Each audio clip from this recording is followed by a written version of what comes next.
ये मेरी शादी की पहली रात थी और मैं अपने जानी दुश्मन के घर में था। तभी वो नौकर बिना इजाज़त सीधे कमरे के अंदर चला आया। उसे पूरा यकीन था कि ये घमंडी लड़की मुझ जैसे एक मामूली और ठुकराए हुए इंसान को कभी हाथ भी नहीं लगाएगी, क्योंकि मैं तो बस एक नाम की शादी का ज़रिया था। लेकिन उसे इस बात का अंदाज़ा बिल्कुल नहीं था कि अंदर आते ही उसे क्या दिखने वाला है। वो मगरूर औरत मेरी बाहों में बेहद सुकून से सो रही थी। अचानक कमरे की तेज़ लाइट जल उठी। मेरी आंखें अब भी पूरी तरह खुली भी नहीं थीं कि एक छोटे से नाजुक हाथ ने तुरंत मेरी आंखों को ढक लिया। तुम्हें यहाँ आने की इजाज़त किसने दी? दादी जी ने। चले जाओ यहाँ से। टॉन मॉक चू ने अपना सिर ऊपर उठाया। बड़ी साहिबा, क्या आप दादी जी के हुक्म के खिलाफ जा रही हैं? तुम्हारे इस शोर की वजह से मेरे पट्टी की नींद खराब हो गई है। यह कहकर वो दोबारा मेरे पास आकर सिमट गई। टॉन मॉक चू का चेहरा जलन और गुस्से से बिगड़ गया। बड़ी साहिबा, दादी जी ने मुझे बेडशीट बदलने के लिए भेजा है। उसकी उस कड़वी आवाज से परेशान होकर मैंने चिढ़कर अपनी भौहें सिकोड़ दाच लीं। अपनी आदत के मुताबिक करवट लेते हुए मैंने उस मुलायम बदन को अपनी बाहों में समेट लिया। अचानक मेरी आंखें खुली और मैं तुरंत होश में आ गया। मैं कौन हूँ, मैं कहाँ हूँ और ये औरत कौन है? I am sorry. वह बेबसी से उठकर बैठ गई। घर के नौकरों को तमीज नहीं है, उनकी वजह से तुम्हारी नींद खराब हो गई। इस लड्डू अचकी की आवाज इतनी मीठी कैसे हो सकती है? मुझे लगा जैसे मेरे बदन में एक सिहरन दौड़ गई हो। लेकिन रुको, कल रात की यादें धीरे धीरे मेरे दिमाग में आने लगी। मेरे पिता ने मुझे जबरदस्ती शराब पिलाई थी और उसके बाद लोग मुझे उठाकर यहाँ ले आए। उसके बाद की मेरी यादें बस एक औरत पर आकर रुक गईं और सब कुछ धुंधला हो गया। एक मामूली और कमजोर इंसान भला क्या कर सकता है? वो कोई हंगामा खड़ा नहीं कर सकता। बड़ी साहिबा, दादी जी ने मुझसे कहा था कि उसकी बात अभी पूरी भी नहीं हुई थी। तुम्हें क्या लगता है कि कल रात हमारे बीच कुछ नहीं हुआ? क्या हम दोनों बस अपनी अपनी जगह सो रहे थे? अगले ही पल वह सीधे खड़ी हो गई। अब क्या तुम्हारे पास कहने के लिए कुछ और बचा है? कमरे में मौजूद हर शख्स सब कुछ समझ गया था। इस के सबूत को देखकर डॉन मॉकछू पूरी तरह टूट गया। ये नहीं हो सकता, ये बिल्कुल नहीं हो सकता। बड़ी साहिबा तो अपनी बेरुखी और ठंडे मिजाज के लिए जानी जाती है। वो खुद आगे बढ़कर किसी को गले कैसे लगा सकती है, और वो भी इस मामूली और अनजान मर्द को? अब जब सब कुछ देख लिया है तो जल्दी से बेडशीट बदलो। मेरे घर में बेकार लोगों के लिए कोई जगह नहीं है। आखिरकार कमरे में दोबारा खामोशी छा गई। मैंने अपने हाथों से अपना सिर पकड़ डेस लिया। मेरे पास बैठी वह औरत मुस्कुराते हुए सिर झुकाकर मुझे देखने लगी। क्या हुआ? कल रात की सारी बातें भूल गए क्या? मैं कुछ देर सोचता रहा और आखिरकार मैंने हकीकत को स्वीकार कर लिया। जो कुछ भी हुआ उसकी जिम्मेदारी मैं लूंगा। मुझे इस तरह सोच में डूबा हुआ देखकर और मुश्किल से यह बात कहते सुनकर उसका मूड काफी अच्छा हो गया। उसने मुझे दोबारा बेड पर खींच लिया। मैं बिना कोई शक पैदा किए थोड़ा पीछे हट गया तो मैंने देखा कि उसके चेहरे पर एक बेहद खूबसूरत मुस्कान थी और वह सीधे मेरे और करीब आ गई। तुम मेरे लिए जिम्मेदारी कैसे उठाओगे? भले ही तुम्हें को फैमिली के लोगों ने यहाँ भेजा है, लेकिन अभी के हालात को देखकर क्या मुझे तुम्हारी जिम्मेदारी नहीं उठानी चाहिए? उसने अपनी ठुड्डी पर उंगली से धीरे धीरे टैप किया। उसका यह सोचने का अंदाज बेहद खूबसूरत था। इसके बाद उसका छोटा सा चेहरा धीरे धीरे मेरे करीब आने लगा। अभी कुछ देर पहले तुम्हें मुझे सीधे बाहर नहीं फेंकवा देना चाहिए था। उसकी वो जादुई हंसी मुझे बेचैन और शर्मिंदा कर रही थी। मैं उससे दूर हटने की कोशिश कर रहा था और मुझे एहसास ही नहीं हुआ कि मैं बेड के बिल्कुल किनारे पर पहुंच चुका हूँ। मेरा बैलेंस बिगड़ा और मैं पीछे की तरफ गिरने लगा। उसी पल उसने फुर्ती से अपना हाथ आगे बढ़ाया और मुझे थाम लिया। हम दोनों बेड के पास बिछे हुए कारपेट पर एक साथ गिर पड़े। हमारे बीच की दूरी अचानक खत्म हो गई और हमारी नाक एक दूसरे से छूने ही वाली थी। मुझे लगा कि मेरा दिल सीने से बाहर आ जाएगा। मैंने घबराकर दूर हटने की कोशिश की, लेकिन उसकी आंखों में एक शरारती मुस्कान थी। उस वक्त मैं पूरी तरह बेबस हो गया और चुपचाप उसके नीचे दबा रहा। वह मेरे सीने से लगकर धीरे धीरे हंसने लगी। कुछ देर बाद वह उठी और उसने मेरा हाथ पकड़कर मुझे ऊपर खींचा। बुद्धू, कल रात मैंने तुम्हारे साथ कुछ नहीं किया था। अभी जो कुछ भी हुआ वह इसलिए था क्योंकि मुझे मालूम था कि दादी जी मुझे फंसाने की कोशिश करेंगी, इसलिए मैंने यह सब पहले से प्लान कर रखा था। तुम सच में ये सोच रहे थे कि हमारे बीच कुछ हुआ है? मैंने अपना सिर खुजलाया। शर्मिंदगी से मैंने कहा, आई एम सॉरी। मुझे हालात का अंदाजा नहीं था, लेकिन अंदर ही अंदर मुझे एक बड़ी राहत महसूस हुई। अच्छा हुआ, बहुत अच्छा हुआ। अब मुझे कोई जिम्मेदारी नहीं उठानी पड़ेगी। या फिर तुम्हें लगता है कि हमारा इस तरह साथ होना लोगों के बीच गलतफहमी पैदा कर सकता है? उसका यह अंदाज बेहद दिलकश था। तुम्हारे पिता ने मेरे साथ डील फाइनल कर ली है। अब से तुम कुछ वक्त के लिए मेरे अंडर रहोगे। ये सुनकर मेरा दिल बैठ गया। मैंने हमेशा चुपचाप सब कुछ सहा, मार भी खाई और दर्द को बर्दाश्त किया, लेकिन आखिर में मुझे यहाँ भेज ही दिया गया। मेरा दिल बिल्कुल उदास हो गया। आने वाले दिनों में मैं तुम्हारी हिफाजत करूंगी। बस मेरे साथ रहो और मेरे मर्द बनकर रहो। मैं ऐसा नहीं चाहता। मैं बाहर खुद मेहनत करके जीना चाहता हूँ। मेरी अपनी कुछ सीमाएं हैं। मैं खुद को सुरक्षित रखने के लिए किसी और पर निर्भर नहीं रहना चाहता। तुम क्या सोच रहे हो? मैंने तो बस तुम्हें अपनी दादी के सामने मेरे पति का नाटक करने के लिए कहा है। मैं वादा करती हूँ, जब तक तुम खुद नहीं चाहोगे, हमारे बीच ऐसा कुछ नहीं होगा। क्या आप सच कह रही हैं? मुझ जैसी लड़की कभी झूठ नहीं बोलती। अगर ऐसा है तो क्या आप मेरी कॉलेज की फीस भर सकती हैं? फीस? वह हैरान रह गई। क्या तुम अभी भी पढ़ाई कर रहे हो? हाँ, मैंने अभी-अभी यूनिवर्सिटी का एंट्रेंस एग्ज़ाम पास किया है। कौन-सी यूनिवर्सिटी? और तुम्हारा सब्जेक्ट क्या है? मैंने बड़े गर्व से जवाब दिया। West university electronics engineering department. को लैंग ही को वाक़ई इस बात से हैरानी हुई। उसने कुछ देर सोचा और फिर कहा, ठीक है, तुम्हारी पढ़ाई से जुड़ी जो भी मुश्किलें हैं, उन्हें मैं खुद सँभाल लूँगी। यह सुनते ही मेरा दिल खुशी से झूम उठा और मुझे चैन मिला। आखिरकार मैं कॉलेज जा सकूँगा और अपनी पसंद की चीज़ें सीख सकूँगा। मेरे सामने खड़ी ही इस औरत ने जैसे मेरी पूरी दुनिया को रोशन कर दिया था। इस पल मैंने उसके खिलाफ अपनी सारी नाराज़गी छोड़ दी और मेरा दिल थैंकफुलनेस से भर गया। मैंने उससे पूरी ईमानदारी से वादा किया कि निश्चित रूप से मैं आपके साथ पूरा को ऑन-ब्रेड करूँगा और आपके लिए कोई मुश्किल क्रेडिट ही नहीं करूँगा। लेकिन को लैंग ही ने यह सुनकर अपना सिर हिला दिया। ऐसा नहीं चलेगा, मुझे तुम्हारा इतना सीधा होना पसंद नहीं है। ज़्यादा सीधे लोगों को दुनिया आसानी से परेशान करती है। सीधा होना सही नहीं है, लेकिन बचपन से मेरी दादी हमेशा मुझसे कहती थी कि मैं प्यारा नहीं हूँ। अपनी औकात में रहकर ही दूसरों का दिल जीता जा सकता है। मेरे मर्द को किसी के सामने झुकने की ज़रूरत नहीं है, इस बात को याद रखना। अगली बार जब तुम दूसरों के सामने जाओ तो अपना असली रूप दिखाना। इसको फैमिली के घर में उस नौकर टॉन मॉकचू से सावधान रहना। ठीक है, अब आराम करो। गुड नाइट मेरे मिस्टर सो। मैं चुपचाप सीधे लेट गया। उसके इतने करीब होने की वजह से या फिर उस मिस्टर सो नाम की वजह से मेरे कान तुरंत गर्म हो गए। हिलो मत, चुपचाप सो जाओ। लेकिन अभी तो आपने कहा था कि मुझे ज्यादा सीधा होने की जरूरत नहीं है। सो थान कोलैंगी ने बेबसी से एक ठंडी सांस ली और मेरे बालों को सहलाया। मैंने तुम्हें अभी जो सिखाया तुम उसी का इस्तेमाल मेरे खिलाफ कर रहे हो, बदमाश। मैंने अपनी आंखें बंद कर ली और एक लंबी रात जाकर बिताने के लिए खुद को तैयार कर लिया। लेकिन अगले ही पल मैं गहरी नींद में सो गया। अगले दिन जब सूरज काफी ऊपर आ चुका था, मैं बेड पर उठकर बैठ गया। कल रात की बातें याद करके मुझे सब कुछ एक सपने जैसा लग रहा था। मैं सच में एक औरत के साथ बेड शेयर कर रहा था और उसका नकली पति बनने के लिए तैयार हो गया था। तुम सच में बहुत गहरी नींद सोते हो। बेड पर उस निशान को देखते ही वह नौकर वहीं जम गया। उसकी आंखों की नफरत अब जलन में बदल चुकी थी। मैं जल्दी से बेड से नीचे उतरा। गुड मॉर्निंग, मुझे जगाने के लिए आने का शुक्रिया। मुझे कोई दिक्कत नहीं है, अब तो तुम इस घर के दामाद बन चुके हो। मिस्टर सो, आपकी शादी का पहला दिन है। को फैमिली के नियमों के मुताबिक नए दूल्हे को खुद अपने हाथों से डाइनिंग टेबल पर सूप लेकर जाना पलटी डिचता है। मैं फ्रेश होकर किचन में गया। वहां सूप उबल रहा था, लेकिन मुझे कुछ अजीब लगा। पूरे किचन में कपड़ा या ग्लव्स जैसी कोई चीज नहीं थी जिससे गर्म बर्तन को पकड़ा जा सके। आप इसे ले क्यों नहीं जाते? ये बहुत गर्म है। अगर नहीं ले जा सकते तो इस घर से बाहर चले जाओ। यही यहाँ का नियम है। मैं जैसे ही हाथ आगे बढ़ाने वाला था, मुझे उसकी बात याद आ गई। ज्यादा सीधे लोगों को दुनिया आसानी से परेशान कर दी है। मैंने अचानक अपना सिर उठाया। सूप सर्व करना नौकरों का काम है, तुम्हें यह करना चाहिए। एक मामूली और छोटे परिवार से आने वाले लड़के, तुम्हें क्या लगता है कि इस घर में कदम रखते ही तुम सबके बॉस बन गए हो? उसने मेरे बैकग्राउंड के बारे में सब कुछ पता कर लिया था। मैं और को लैंग ही अभी बस एक नाटक कर रहे थे, इसलिए मुझे बर्दाश्त करना था ताकि उसे कल रात की सच्चाई का पता न चले। हमारे बीच कुछ नहीं हुआ था। मुझे खामोश देखकर डॉन मॉकचू को लगा कि मैं डर गया हूँ, इसीलिए वह और ज्यादा हावी होने लगा। चुपचाप इस सूप को उठाओ। हमेशा की तरह मैं उसकी बात मानने ही वाला था कि तभी को लैंग ही की वो सुस्त आवाज मेरे कानों में गूंज उठी। मेरे मर्द को किसी के सामने झुकने की जरूरत नहीं है, मैं इसे नहीं उठाऊंगा। अगर तुम्हारा हाथ जल गया तो? टॉन मॉकचू ने अचानक मेरी कलाई पकड़ ली। उसने जबरदस्ती मेरा हाथ उस गर्म बर्तन की तरफ खींचना शुरू कर दिया। अब सब खत्म हो गया। क्या वह सच में मेरा हाथ जलाने जा रहा था? तुम तो बस एक नाम के मोहरे हो। तुम्हें क्या लगता है कि बड्डी साहिबा तुम्हें सच में अपनी जान मानती है? तभी एक दर्दनाक चीख गूंज उठी। जो टॉन मॉकचू अभी तक घमंड दिखा रहा था, उसे थान सुओंग ने अपनी ताकत से रोक दिया था। उसका चेहरा डर से सफेद पर DDH गया था। इसके बावजूद उसकी आंखों में मेरे लिए साफ नफरत दिख रही थी। मैं अपनी भौहें सिकुड़े बिना नहीं रह सका। थान, तुम ठीक हो ना? जब मैंने मना करते हुए सिर हिलाया तो उसने टॉन मॉकचू की तरफ बेहद ठंडी नजरों से देखा। थान सुओंग।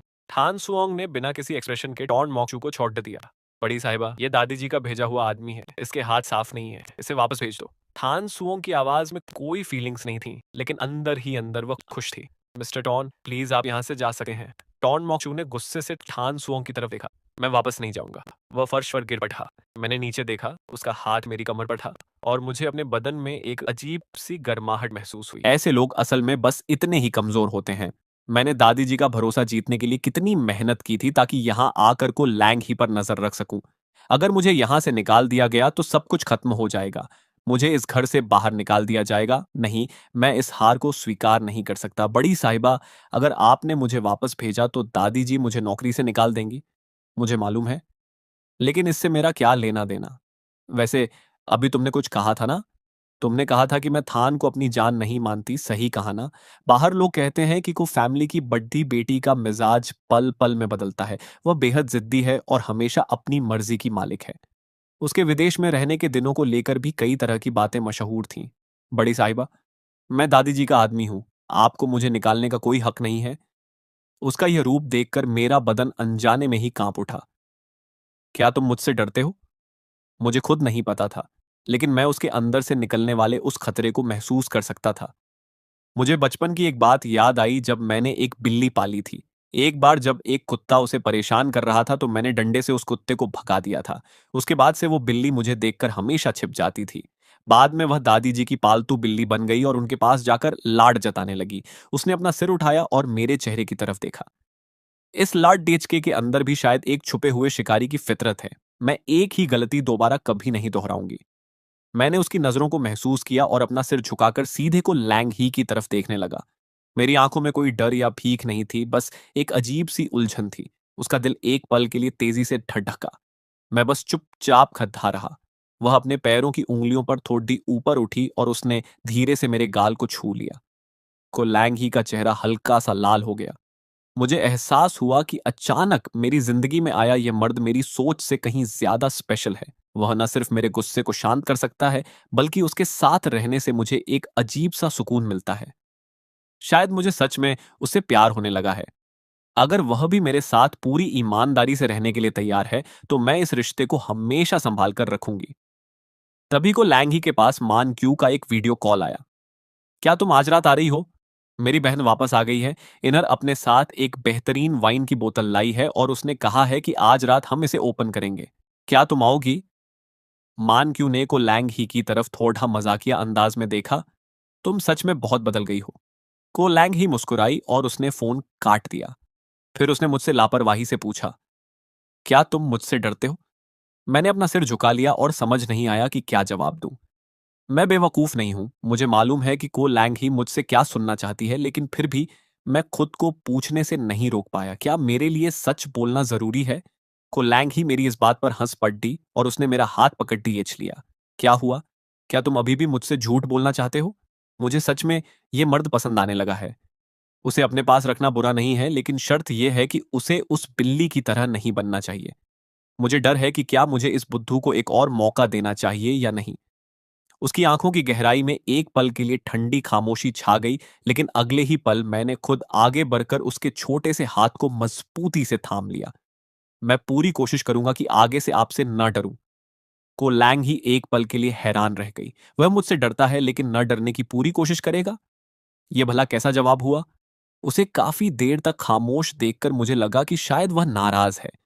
मुझे मालूम है कि आप मेरी मदद कर रही हैं और मैं आपका बहुत शुक्रगुजार हूं, लेकिन ऐसी कई चीजें हैं जो मैंने पहले कभी एक्सपीरियंस नहीं की हैं। मुझे आपकी गाइडेंस की जरूरत है। मैं एक अच्छे दामाद का रोल निभाने की पूरी कोशिश करूंगा। प्लीज आप नाराज मत होइए मिस को। कोलैंग ही ने मुझे गले से लगा लिया। मेरी सांसों की गर्माहट ने उसके अंदर के सारे तनाव को पल भर में दूर कर दिया। क्या आज रात बाहर घूमने चलोगे? उसने अचानक पूछा। इस वक्त मेरे दिमाग में कोई और बात नहीं आ रही थी। मुझे महसूस हुआ कि जब भी मैं को लैंग ही के करीब होता हूं, मेरा दिमाग काम करना बंद कर देता है। लेकिन मुझे इस फीलिंग से कोई नफरत नहीं थी। शायद इसलिए क्योंकि उसका गले लगाना मुझे बहुत सेफ महसूस कराता था। कुछ मिनटों के बाद चेंजिंग रूम का दरवाजा खुला। अपने सामने इतने सारे महंगे कपड़े और एक्सेसरीज देखकर मैं पूरी तरह हैरान रह गया। तुम खुद अपने लिए चूज कर लो, आराम से सिलेक्ट करो, मैं थोड़ी ही देर में तुम्हें लेने आती हूँ। वह ये कहकर चली गई, लेकिन उसके कदम हमेशा से थोड़े तेज थे और उसके दिल की धड़कनें भी बढ़ी हुई थीं। को लैंग ही मुझे किसी बेहद फॉर्मल पार्टी में नहीं ले जा रही थी, बल्कि यह बस इनर के एक क्लब में दोस्तों की एक छोटी सी मुलाकात थी। चेंजिंग रूम के दरवाजे पर वापस आते हुए उसके चेहरे पर एक उम्मीद थी। भले ही रूम में मौजूद वो सारे कपड़े ढीए जल्दी में अरेंज किए गए थे और उसने खुद उन्हें सिलेक्ट नहीं किया था, लेकिन उसे पूरा भरोसा था कि थान जो कुछ भी पहनेगा उसमें वह बेहद हैंडसम लगेगा। हालांकि कमरे के अंदर का नजारा देखकर वो हंसे या रोए उसे समझ नहीं आया। मैं सोफे पर उदास बैठा हुआ था। जैसे ही दरवाजा खुलने की आवाज आई, मैंने पीछे मुड़ कर बेबसी से उसकी तरफ देखा। क्या तुम्हें इनमें से कुछ भी पसंद नहीं आया? थानसुओंग, जरा रुको। मैंने निराश होकर अपना सिर झुका लिया। थैंक यू मिस को, ये सारे कपड़े बहुत खूबसूरत हैं और मुझे बहुत पसंद आए हैं। वह धीरे धीरे मेरे करीब आई और उसने बड़े प्यार से पूछा, तो फिर तुमने इन्हें पहना क्यों नहीं? मैं और ज्यादा असहज हो गया। मैं इन शानदार कपड़ों के डिजर्व नहीं करता। मैं इनके लायक नहीं हूं। कुलैंग ही ने अपनी भौहें सिकोड़ दस लीं। लायक नहीं हो? आखिर वो कैसे लोग हैं जिन्होंने इसे इस तरह की सोच के साथ पाला है? तुमसे किसने कहा कि तुम इसके लायक नहीं हो? क्या दादी जी ने ऐसा कहा? सच तो यह है कि मेरे घर के हर इंसान ने मुझे बचपन से यही सिखाया है। मेरी दादी, मेरे पिता और यहां तक कि आंटी डुओंग ने भी। वो हमेशा मुझसे कहते थे कि मैं दुनिया की अच्छी चीजों के लायक नहीं हूं।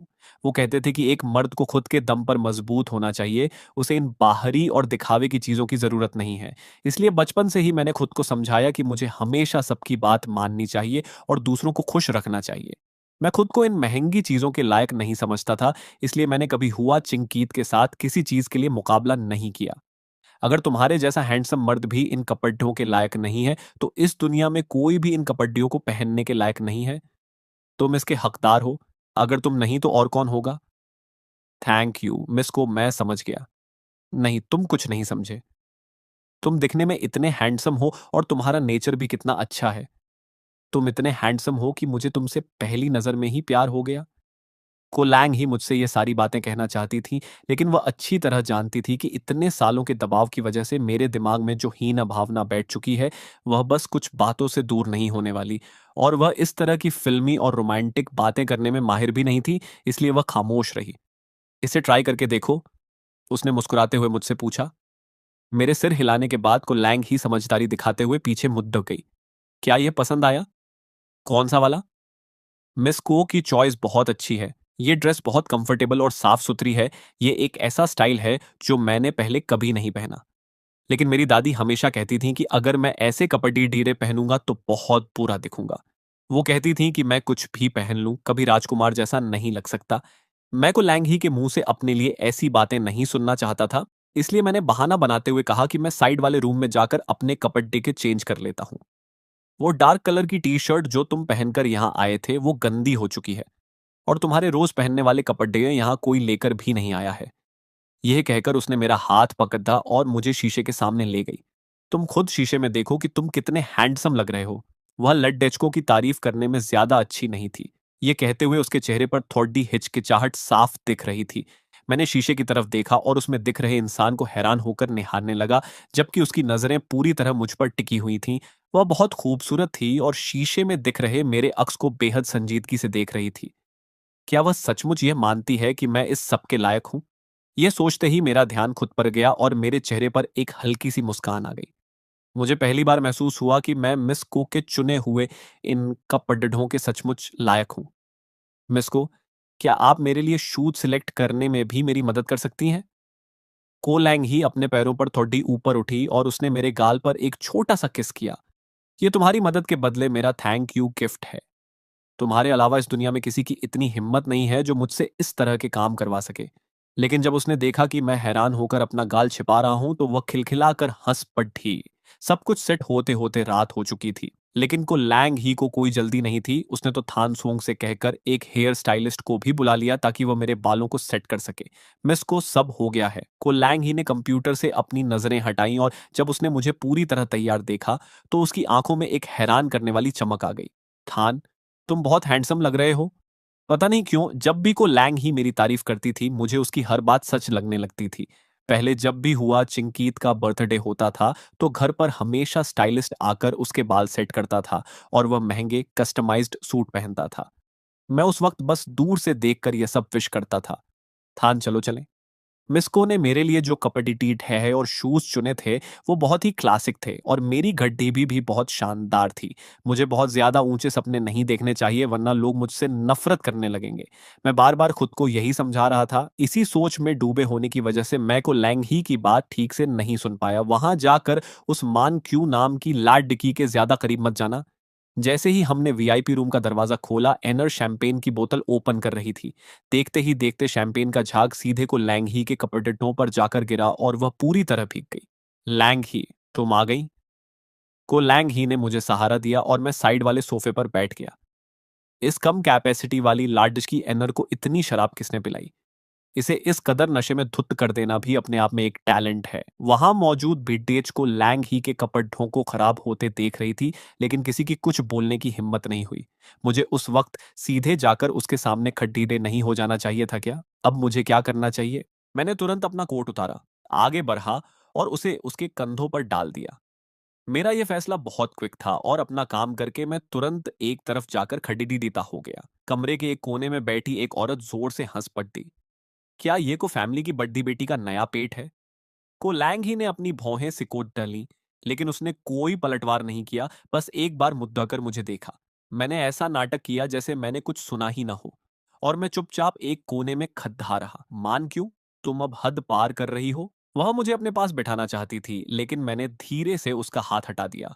कोलैंग ही को इस तरह इग्नोर किए जाने पर भी गुस्सा नहीं आया, बल्कि उसकी नजरें मुझ पर टिक गईं और इस बार उसकी आंखों में एक अलग ही जांच परख थी। तो को फैमिली की बड्डी बेटी को इस टाइप के लाड डच के पसंद है? कोलैंग ही ने उसकी तरफ देखा, लेकिन कोई जवाब नहीं दिया। हालांकि उसका चेहरा अब गंभीर हो चुका था। उसने मेरा हाथ पकड़ा और मुझे सोफे के बिल्कुल सेंटर में लाकर बिठा दिया। उसने मेरे लिए शराब की जगह फ्रेश जूस मंगवाया। ये बिल्कुल फ्रेश जूस है। तुम एक मर्द होकर भी शराब पीना नहीं जानते? मुझे उम्मीद नहीं थी कि वह मुझसे बात करेगी। मैं एक पल के लिए सन्न रह गया। हेलो, मुझे शराब पीना नहीं आता।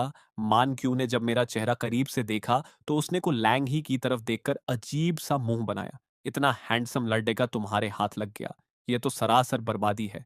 मैं घबराकर इस बात को क्लियर करना चाहता था, लेकिन मान क्यू का पूरा ध्यान अब मुझ पर ही था। मैं और को लैंग ही एक ही उम्र के हैं और हम बचपन से ही एक दूसरे के राइवल रहे हैं। हर चीज में हमें एक दूसरे से आगे निकलना होता था। चाहे स्कूल में टॉप करना हो, स्पोर्ट्स में गोल्ड मेडल जीतना हो, स्कॉलरशिप हासिल करनी हो, या फिर कोई बड़ा बिजनेस प्रोजेक्ट हो, हमने कभी एक दूसरे के सामने हार नहीं मानी थी। अब मेरा ध्यान को लैंग ही के पास खड़े उस लड़के पर टिक गया था। पहले की सभी लड़ाइयों में मैं हमेशा को लैंग ही के सामने कमजोर साबित हुई थी, लेकिन इस सीधे साधे और मासूम लड़के को देखकर मेरे अंदर उसे को लैंग ही से छीनने की इच्छा जाग उठी। मानक्यू ने मेरी तरफ एक नजर देखा और कहा, बड़ी मुश्किल से तुमने किसी को अपने साथ बाहर निकाला है, क्या इसका इंट्रोडक्शन नहीं करोगी? को लैंग ही ने ठंडी सांस ली। ठीक है, ये मेरा मंगेतर है। ये कहकर उसने बहुत ही नेचुरल तरीके से मेरा हाथ थाम लिया। वहां मौजूद हर शख्स एक पल के लिए सन्न रह गया। इसके बाद कमरे में हैरान होने की आवाजें गूंज उठीं। ट्राई हिन एक जलन से भरी बिल्ली की तरह अपनी जगह पर उछल पड़ी। लॉयर हा ने खुद को शांत रखने की कोशिश की और जमीन पर गिरा अपना चश्मा उठाया। मूक त्यू त्यू ने अपने सीने पर हाथ रखकर खुद को दिलासा दिया। एनर ने अपनी भौहें सिकोड़ी और उसके मुंह से शराब की बदबू आ रही थी। मान क्यू को इस बात का अंदाजा पहले से ही था, इसलिए उसने अपनी छोटी बहन की तरफ हमदर्दी से देखा। खुद मान क्यू भी इस बात को सुनकर हैरान रह गई और उसके मुंह से बिना सोचे समझे यह चैलेंज निकल गया। तुम्हारे जैसी लड़की का भी कोई मंगेतर हो सकता है? उसने को लैंग ही के बिगड़ते चेहरे को पूरी तरह इग्नोर कर दिया। क्या उसने तुम्हारे साथ जबरदस्ती की है? मुझे बताओ, मैं तुम्हें इंसाफ दिलाऊंगी। अगले ही पल को लैंग ही ने गुस्से में मुझे अपनी तरफ खींचा और मेरे कान के पास आकर धीरे से फुसफुसाकर कहा, कार में मैंने तुम्हें क्या समझाया था? तुम सब कुछ भूल गए क्या? मेरा दिमाग उस वक्त पूरी तरह सुन्न हो चुका था। भूलने की तो बात ही दूर थी। सच तो यह था कि मुझे उसकी कोई बात सुनाई ही नहीं दी थी। मुझे धीरे धीरे एहसास हुआ कि शायद मैंने कोई बड़ी गड़बड़ कर दी है। मैं जरा वॉशरूम होकर आता हूँ। मैं घबराकर तुरंत वहां से निकल गया। कोलैंग ही ने मेरी पीठ की तरफ देखा और उसके चेहरे पर एक हल्की सी मुस्कान आ गई। ये नजारा देखकर मान क्यू ने चिढ़कर अपना मुंह बना लिया और कमरे का दरवाजा बंद हो गया। मान क्यू ने ताना मारते हुए कहा, इस तरह का दिखावा करना कुछ ज्यादा ही अजीब लग रहा है।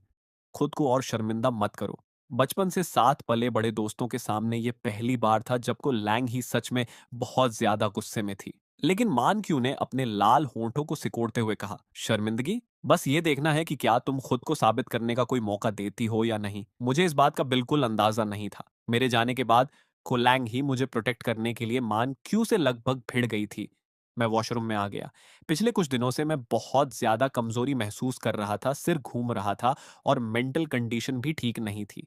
यह प्रॉब्लम शायद तब से शुरू हुई थी जब को लैंग ही पहली बार मेरे करीब आई थी, या फिर शायद उस पहली रात की मुलाकात के बाद से ही मुझे यह बीमारी लग गई थी। छू बड़ी साहिबा। अब इस बात को छिपाने का क्या फायदा? यहाँ कोई बाहर का इंसान नहीं है। मैं यहाँ ज्यादा लोगों को नहीं जानता था, लेकिन यह आवाज मेरे लिए बहुत पहचानी हुई थी।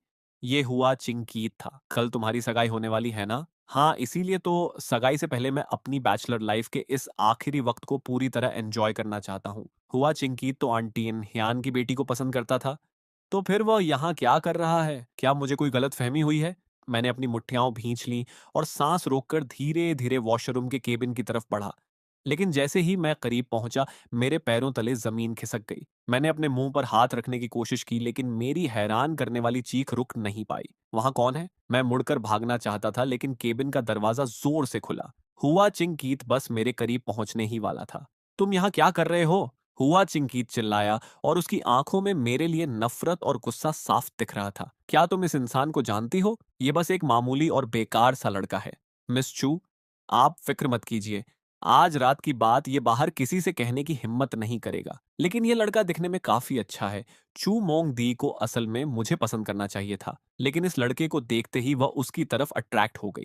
हमेशा ऐसा ही होता है। ये वही लड़का है जिसे मैंने हमेशा दबा कर रखा, और आज ये बार बार मेरे प्लान खराब कर रहा है। मिस चू, आप इन दिनों कुछ नया ट्राई करना चाहती थी ना? क्या इत्तेफाक है? क्या आप इसे आजमाना चाहेंगी? मुझे उनकी बातें पूरी तरह समझ नहीं आ रही थी, लेकिन जू मोंगदी की नजरों ने मेरे रोंगटे खड़े कर दिए। मैंने खुद से कहा कि मुझे हिम्मत रखनी होगी। बस इस कॉरिडोर के कोने से बाहर निकलते ही वह वीआईपी रूम है, जहां को लैंग ही मौजूद है। अगर मैं उसके पास पहुंच गया तो मैं सेफ हो जाऊंगा। चू मोंग दी ने अपना हाथ आगे बढ़ाया। मैंने साइड हटकर खुद को बचाया। चू मोंग दी गुस्से में चिल्लाई, चिंकीत, आगे बढ़ो और इसे पकड़ो। मैं एक कदम पीछे हटा। मैंने तुरंत थान सुओंग के सिखाए हुए मूव्स को याद किया और उसका पैर फंसाकर उसे जमीन पर गिरा दिया। यह पहली बार था जब मैंने किसी के जुल्म के खिलाफ खुद कदम उठाया था। मेरा दिल बहुत तेजी से धड़क रहा था। मेरे बदन का खून खौल रहा था। मैं पूरी ताकत से बाहर की तरफ भागा। मेरी सांसें फूल रही थीं और गले में एक अजीब सी कड़वाहट थी। मेरे दिमाग में बस एक ही बात चल रही थी, कम ऑन, थोड़ा और बर्दाश्त करो, बस एक बार को लैंग ही के पास पहुंच जाऊं। बहुत अच्छे, तुम्हारी इतनी हिम्मत कि तुम मेरे खिलाफ जाओगे। उस पल मुझे लगा कि मैं इस मुसीबत से नहीं बच पाऊंगा। मेरे दिमाग में पुरानी यादें बिजली की तरह कौंध गईं, लेकिन आखिरकार वो यादें आकर को लैंग ही के चेहरे पर रुक गईं। वह औरत जिसने मेरे लिए कपड़े चुने थे। मेरा दिल किया कि वह एक बार फिर अपने हाथों से मेरे लिए कपड़े सिलेक्ट करे। मैंने खुद से एक ऐसी विश की जो मुझे खुद बचकानी लग रही थी। तभी अचानक मेरे सामने अंधेरा छा गया, लेकिन जैसा दर्द मैंने सोचा था वैसा कुछ नहीं हुआ। मेरा सिर सीधे मान क्यू के हाथ से टकराया। उसने हुआ चिंकीत और चूमोंग दी की तरफ देखा, और फिर सिक्योरिटी गार्ड्स उन्हें कॉलर पकड़कर बाहर खींच ले गए। क्लब की लाइटें बहुत तेज थीं। मैंने सिर उठाकर अपनी आंखें सिकोड़ते हुए मान क्यू की तरफ देखा। क्या मैं ब्यूटीफुल हूं? हाँ। मान क्यू की मुस्कान और ज्यादा शरारती हो गई। मैंने सुना है कि तुम आजकल लैंग ही के घर पर रह रहे हो। मेरा नेचर बहुत अच्छा है और मैं दूसरों का ख्याल रखना भी जानती हूँ, दिखने में भी सुंदर हूँ। तो फिर क्या विचार है? मेरे साथ चलो। मेरा सिर फिर से घूमने लगा। मैंने अपने हाथों से सिर को दबाया ताकि खुद को होश में रख सकूं। मेरी आवाज बहुत कमजोर थी। मिस को बहुत अच्छी हैं। ये कहते ही मुझे पछतावा हुआ। इस बात में कोई दम नहीं था। मेरा यह बेवकूफ मुंह एक अच्छी तारीफ करना भी नहीं जानता था। वह मेरी कमजोरी का फायदा उठाकर मुझे परेशान नहीं करती थी। उसने उन लोगों को सजा दी जिन्होंने मुझे सताया था। वह बहुत दयालु है।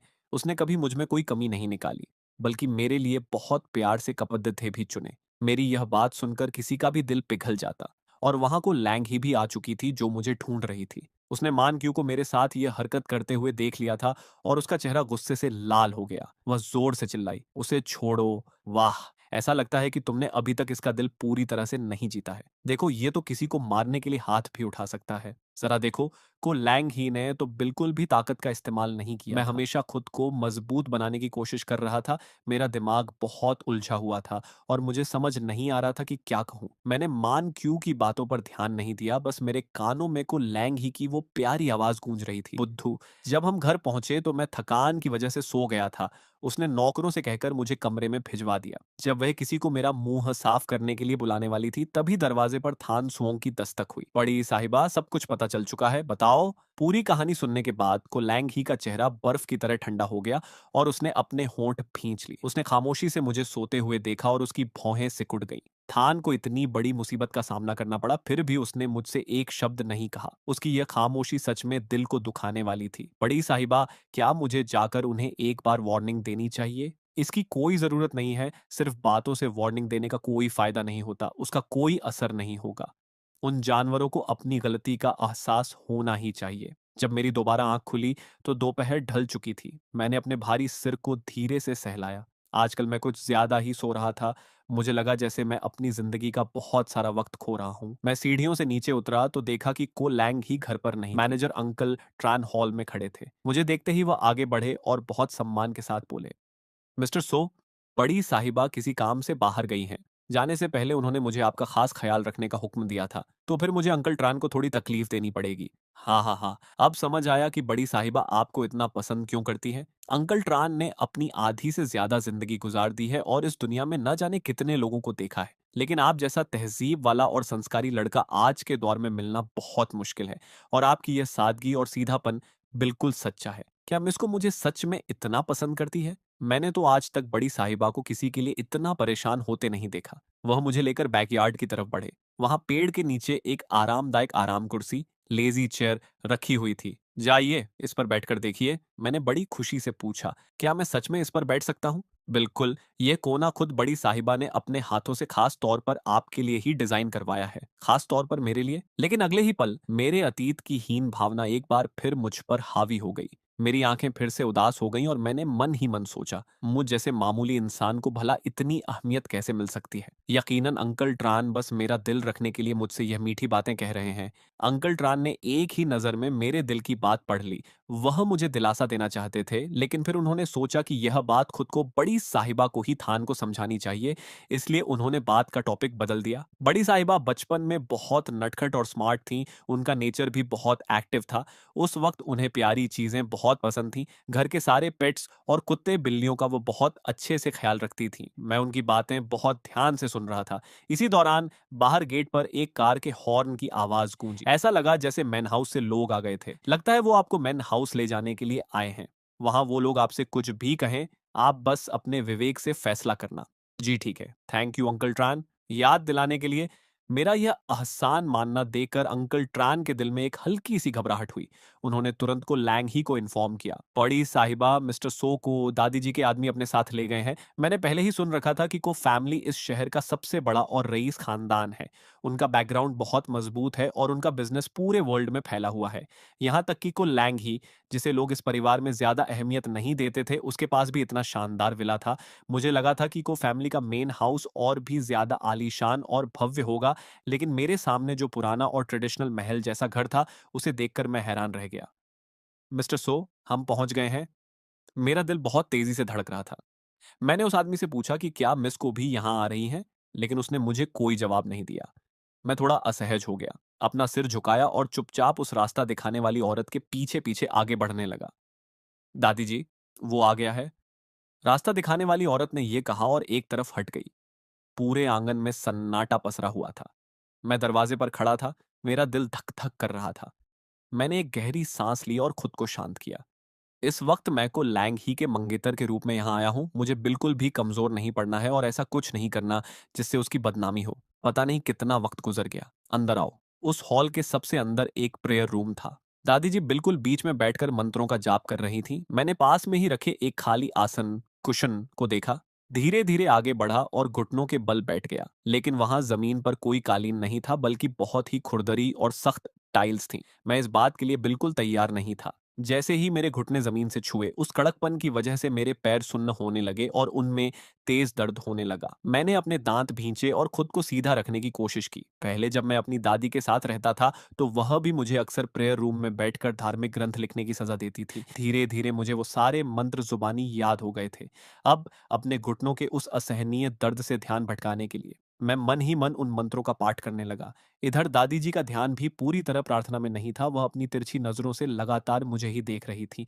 इतनी खुरदरी जमीन पर तो अच्छे अच्छे नौकर भी ज्यादा देर नहीं टिक पाते थे, लेकिन यह लड़का अपनी जगह से टस से मस नहीं हुआ।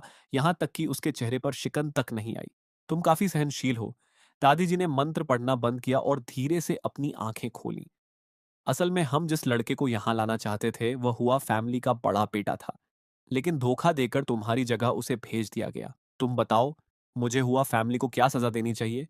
चाहे जो भी सजा हो, हुआ फैमिली के लिए वह पूरी तरह बर्बादी लेकर आएगी। उस दिन के बाद से मैं को लैंग ही का आदमी बन चुका था और मेरा हुआ फैमिली से कोई रिश्ता नहीं रह गया था, लेकिन फिर भी मेरे दिल में एक हल्की सी टीस उठी। मैंने हमेशा हुआ फैमिली को अपना माना, हर मोड़ पर समझौता किया और जुल्म सहे, लेकिन बदले में मुझे सिर्फ बेइज्जती, झूठे इल्जाम और धोखा मिला। बाहर के लोग मुझे बदकिस्मत, डरपोक और कमजोर कहते थे, जिससे सब नफरत करते थे। लेकिन को लैंग ही अलग थी। उसने मुझे अपनेपन की गर्माहट दी और मुझसे कहा कि वह विला ही मेरा घर है। ये सोचते ही मेरी आंखों में एक नरमी और मजबूती आ गई। मैंने सीधे दादी जी की उन परखने वाली नजरों का सामना किया। तुम मेरी सोच से कहीं ज्यादा इंटरेस्टिंग हो। खैर, अब तुम खड़े हो सकते हो। मुझे समझ आ गया कि पहला टेस्ट तो पास हो गया। मुझे लगा था कि शायद गलती से इसे कोई सॉफ्ट आसन मिल गया है, इसीलिए यह लड़का इतनी शांति से बैठा हुआ है। लेकिन मुझे यह अंदाजा नहीं था कि यह चुपचाप अपने दांत भींचे इस दर्द को बर्दाश्त कर रहा था। यह लड़का समझदार है, इसके अंदर बर्दाश्त करने की ताकत है और इसका नेचर भी अच्छा है। थोड़ी सी ट्रेनिंग के बाद इसे बड़े काम पर लगाया जा सकता है। बच्चे, तुम इतने जिद्दी क्यों हो? अगर बर्दाश्त नहीं हो रहा था तो सीधे कह देते। अगर तुम्हें कुछ हो जाता तो लैंग ही आकर मेरे घर में हंगामा खड़ा कर देती। मैंने अपनी आंखों की उदासी को छिपाया और बहुत सीधेपन से जवाब दिया। यह मेरी ही गलती थी, मैंने ठीक से नहीं सोचा था। मेरा ये सीधापन देखकर उन्हें लगा कि मुझे आसानी से कंट्रोल किया जा सकता है। सच कहूं तो तुम्हें उस हुआ फैमिली के लड़के की जगह लैंग ही से शादी करनी पड़ी। यह तुम्हारे साथ बहुत बड़ा धोखा है। मिस को बहुत अच्छी है। अच्छी? उस लड़की के पास को फैमिली की प्रॉपर्टी का कोई हक नहीं है। भले ही बाहर लोग कहते हैं कि उसके बड़े-बड़े कॉन्टैक्ट्स हैं, लेकिन असल में वो सब मामूली और बेकार लोग हैं जो हमारे सामने टिक भी नहीं सकते। उसकी बड़ी बहन के सामने उसकी कोई औकात नहीं है। मिस को मेरे साथ बहुत अच्छे से रहती हैं। युवान, क्यों ना हम दोनों एक डील कर लें? तुम मेरी साइड आ जाओ और मैं तुम्हें हुआ फैमिली से तुम्हारा हक और बदला दिलाऊंगी। इसके अलावा मेरी दूसरी बेटी के पास को फैमिली का बहुत सारा बिजनेस और प्रॉपर्टी है। अगर तुम मेरी बात मान लेते हो तो मैं वादा करती हूँ कि तुम्हारी पूरी जिंदगी ऐशो आराम से गुजरेगी और तुम्हें कभी किसी चीज की फिक्र नहीं करनी पड़ेगी। उनकी नज़र में मैं को लैंग ही को कंट्रोल करने का सबसे बेस्ट ज़रिया था, इसलिए उन्होंने जो ऑफ़र दिया वह काफ़ी बड़ा था, कम से कम उन्हें ऐसा ही लग रहा था। दादी जी, अब जब मैं मिस्को का आदमी बन चुका हूँ, तो यकीनन मेरा दिल हमेशा को फ़ैमिली के लिए ही धड़केगा, यानी कि आपके लिए, दादी जी। वह अच्छी तरह जानती थीं कि को लैंग ही और उनके बीच 36 का आंकड़ा है। ये लड़का साफ तौर पर अनजान बनने का नाटक कर रहा था, लेकिन उसके सीधे चेहरे ने उन्हें भी उलझन में डाल दिया। वह अभी गुस्से में चिल्लाने ही वाली थीं कि अचानक मैंने अपने सीने को जोर से पकड़ लिया और मेरी सांसें फूलने लगीं। ये ज़रूर कोई नाटक कर रहा है। बड़ी साहिबा, आप अंदर नहीं जा सकतीं। तभी को लैंग ही दरवाजे से अंदर आई। उसने मुझे ज़मीन पर गिरते हुए देखा और फिर दादी जी की तरफ बेहद गुस्से और नफ़रत से देखा। आपने थान को अकेले मैन हाउस क्यों बुलाया? मैं इतनी बेवकूफ़ कैसे हो सकती हूँ कि मैंने आपको थान का टेस्ट लेने की इजाज़त दी? मैं खुद पहले आकर उसे यहाँ से वापस क्यों नहीं ले गई? अगर उसे कुछ भी हुआ तो मैं किसी को नहीं छोड़ूंगी। बड़ी-बड़ी बातें मत करो, मुझे भी देखना है कि तुम्हारे अंदर कितनी ताकत है। खैर, ऐसा लगता है कि यह लड़का तुम्हारे लिए बहुत ज़्यादा इम्पोर्टेंट है। जब किसी के दिल में किसी को अपनी जान से ज़्यादा प्रोटेक्ट करने की चाहत होती है, तो उसके कदमों में एक बंधन आ जाता है और ऐसे इंसान को काबू में करना और भी आसान हो जाता है। हॉस्पिटल में हालात कुछ ठीक नहीं थे, डॉक्टर ने कहा। इसके बदन में पिछले कई दिनों से एक अजीब सा टॉक्सिक एनर्जी जमा हो रहा था, जो आज अचानक बाहर आया है। आप शांत हो जाइए, ये प्रॉब्लम आज की नहीं है और ऐसा नहीं है कि उस बूढ़ी औरत ने कुछ किया है। कई दिनों तक लगातार सोते रहना और थकावट महसूस होना, ये सब इसी के शुरुआती लक्षण थे। भले ही अभी यह अटैक काफी सीरियस लग रहा है, लेकिन इससे उसकी जान को कोई खतरा नहीं है। शायद पिछले कुछ दिनों से ये हमेशा नींद में और खोया हुआ रहता था, इसलिए किसी ने ध्यान नहीं दिया। इस नेगेटिव प्रेशर ने इसे अंदर ही अंदर बहुत कमजोर कर दिया था, जो आज पूरी तरह बाहर आ गया है। अच्छी बात यह है कि इसका फिजिकल स्ट्रक्चर बहुत स्पेशल है और इसका दिल बहुत मजबूत है, जिसने इसके मेन सिस्टम को बचा लिया। अब ये नेगेटिव प्रेशर धीरे धीरे खुद ही खत्म हो रहा है और फिलहाल खतरा टल चुका है। मेडिकल बेड पर मैं बिल्कुल शांत लेटा हुआ था, जैसे गहरी नींद में सो रहा हूँ। थान, तुम बहुत बड़े बदमाश हो। तुमने चुपके से मेरा दिल चुरा लिया। मंच गया, कमरे में आया और उसके हाथ में मेडिकल रिपोर्ट्स थीं। इसकी असली वजह क्या है, ये मैं अभी पूरी तरह पता नहीं लगा पाया हूँ। मैं बस कुछ सपोर्टिव मेडिसिन लिख रहा हूँ, बाकी हमें धीरे धीरे इस पर नजर रखनी होगी। कोलैंग ही ने अपनी भौहें सिकोड़ी। क्या तुम भी इसका पता नहीं लगा पाए? हाँ, ये वाकई बहुत अजीब है, कुछ समझ नहीं आ रहा। कोलैंग ही ने एक गहरी सांस ली। चाहे जो भी हो, तुम्हें इसकी जड़ तक पहुंचना होगा। अगर जरूरत पड़े तो अपने प्रोफेसर की हेल्प लो। मैं थान की बॉडी में ऐसा कोई भी खतरा बाकी नहीं रहने दे सकती। मैं उसे खोने का रिस्क बिल्कुल नहीं उठा सकती। को लैंग ही, क्या तुम सचमुच वही लड़की हो? तुम अच्छी तरह जानती हो कि मैं। हाँ। कमरे में एक बार फिर खामोशी छा गई। को लैंग ही बेड के किनारे बैठ गई और उसकी बेहद प्यारी नजरें मेरे सोते हुए चेहरे पर टिक गई। थान, तुम मेरे लिए कोई मुसीबत हो या फिर मेरे हर दर्द का इलाज? कुछ देर बाद वह उठी और कमरे से बाहर चली गई। पूरी तैयारी कर लो, अगले 10 दिनों के अंदर हमारा पूरा प्लान एक्टिवेट हो जाना चाहिए। बड़ी साहिबा, आपने तो कहा था कि हमें थोड़ा और वेट करना चाहिए। अब और वेट नहीं करना। पहले की को लैंग ही शायद पीछे हट जाती और बर्दाश्त कर लेती, लेकिन अब मेरे पीछे एक ऐसा इंसान है जिसे मुझे हर हाल में प्रोटेक्ट करना है। जब मेरी आंख खुली तो मैंने सीलिंग की तरफ देखा। कुछ देर सोचने के बाद मुझे एहसास हुआ कि मैं वापस को लैंग ही के विला में आ चुका हूँ और अपने उसी जाने पहचाने और गर्म बेड पर लेटा हुआ हूँ। मैंने करवट ली तो देखा कि को लैंग ही मेरे पास ही गहरी नींद में सो रही थी। उसकी आंखें बंद थीं और उसका वो चेहरा जो हमेशा गुस्से और तनाव में रहता था, इस वक्त बिल्कुल शांत था। मैंने बहुत सावधानी से अपना हाथ आगे बढ़ाया और उसके माथे पर बिखरे बालों की एक लट को धीरे से छुआ। थान। मैंने घबराकर अपना हाथ पीछे खींच लिया और मेरे पूरे बदन में एक तेज दर्द हुआ। तो वह बस नींद में बड़बड़ा रही थी। मैं खोया हुआ को लैंग ही के उस खूबसूरत चेहरे को देखता रहा। मेरे कानों में उसकी वो प्यार भरी आवाज गूंज रही थी। मैं जल्दी से उठा, वॉशरूम गया और अपने चेहरे पर ठंडा पानी डाला। थान, होश में आओ। पहले का मैं बहुत ज्यादा सेंसिटिव था, गलतियां करता था और हमेशा डर डर कर जीता था। लेकिन जब से मैं को लैंग ही से मिला हूं, मेरे दिल में एक ऐसी ख्वाहिश जाग उठी है जो मेरे लिए एक बहुत बड़ी बात थी। वह इतनी चमकती हुई और परफेक्ट है, मैं भला उसके काबिल कैसे हो सकता हूँ? मैं इसी सोच में डूबा हुआ था कि तभी मेरा पैर पास में पड़े कपड़ों के ढेर से टकराते टकराते बचा। शायद कल रात जब वह वापस आई होगी तो बहुत ज्यादा थकी होने की वजह से उसने अपने कपड़े के यूं ही जमीन पर फेंक दिए होंगे। मिस को मेरी सोच से थोड़ी ज्यादा प्यारी है। मैं नीचे झुका और उसके कोट की जेब से गिरी एक चीज को उठाने लगा। तभी अचानक गहरी नींद से को लैंग ही की आंख खुल गई। उसने नींद में डूबी नजरों से मेरी तरफ देखा। अपनी आदत के मुताबिक मैंने तुरंत दोनों हाथ अपनी पीठ के पीछे छिपा लिए। तुम पीछे क्या छिपा रहे हो? मैंने कुछ नहीं छिपाया। अगर कोई और होता जो मुझसे बातें छिपाता या झूठ बोलता तो मैं उसे कभी माफ नहीं करती। लेकिन थान के सामने मेरा दिल पिघल जाता था। वह खड़ी हुई और मेरे बिल्कुल करीब आ गई। मैं सीधे उसकी नजरों में देखने की हिम्मत नहीं कर पा रहा था और मैंने उस चीज को अपनी मुट्ठी में कसकर पकड़ रखा था। लेकिन मैं जितना उसे छिपाने की कोशिश कर रहा था, को लैंग ही उतना ही यह जानने के लिए एक्साइटेड हो रही थी कि आखिर वह ऐसी क्या चीज है जिसके लिए थान मुझसे झूठ बोल रहा है। उसने अपना साफ सुथरा हाथ मेरे सामने आगे बढ़ाया। इसे बाहर निकालो। अगर तुम खुद नहीं दिखाओगे तो मुझे खुद इसे छीनना पड़ेगा। मेरा वो इरादा नहीं था। मैंने धीरे से अपना हाथ आगे बढ़ाया, मुट्ठी खोली तो देखा कि वहां एक छोटा सा स्क्वायर बॉक्स था। को लैंग ही ने जैसे ही उसे देखा, उसका चेहरा तुरंत शर्म से लाल हो गया। ये वही चीज थी जो मान क्यू ने पार्टी के दौरान चुपके से उसकी जेब में डाल दी थी। उस वक्त उसने बिना देखे उसे कोट में रख लिया था और उसे अंदाजा नहीं था कि वह इस तरह गिर जाएगी और थान के हाथ लग जाएगी। ये सच में बहुत अजीब सिचुएशन थी। ये छोटी-मोटी चीजें अक्सर गिर जाती हैं। क्या मैं इसे आपके लिए रख दूं? को लैंग ही ने मेरे इस सीरियस चेहरे को देखा तो उसके चेहरे पर एक खूबसूरत मुस्कान आ गई और उसने झटके से वह चीज मेरे हाथ से ले ली। मुझे इस तरह की चीजें अपने पास रखने की कोई आदत नहीं है। उसने ये बात बहुत सीरियस होकर कही, लेकिन मेरा दिमाग घूम चुका था। मुझे समझ नहीं आ रहा था कि मुझे जेल सी हो रही है या कुछ और। बस मेरे मुंह से अनजाने में ही निकल गया। वैसे बाहर जाते वक्त ऐसी चीजें साथ रखने से इंसान थोड़ा सेफ महसूस करता है। को लैंग ही ने शरारत से मुझसे वापस पूछा, तुम्हारे इस बात को कहने का क्या मतलब है? हाँ। जैसे ही मैंने यह सुना, मुझे एहसास हुआ कि मेरे मुंह से गलत बात निकल गई है। को लैंग ही का चेहरा थोड़ा लाल हो गया और उसने अपने हाथ से मेरी आंखों को ढक दिया। थान, तुम अभी क्या कहना चाहते थे? मैंने कुछ देर सोचा और फिर कहा, मिस को, आई एम सॉरी। आजकल मेरा दिमाग ठीक से काम नहीं कर रहा है और मैं बिना सोचे समझे कुछ भी बोल देता हूँ।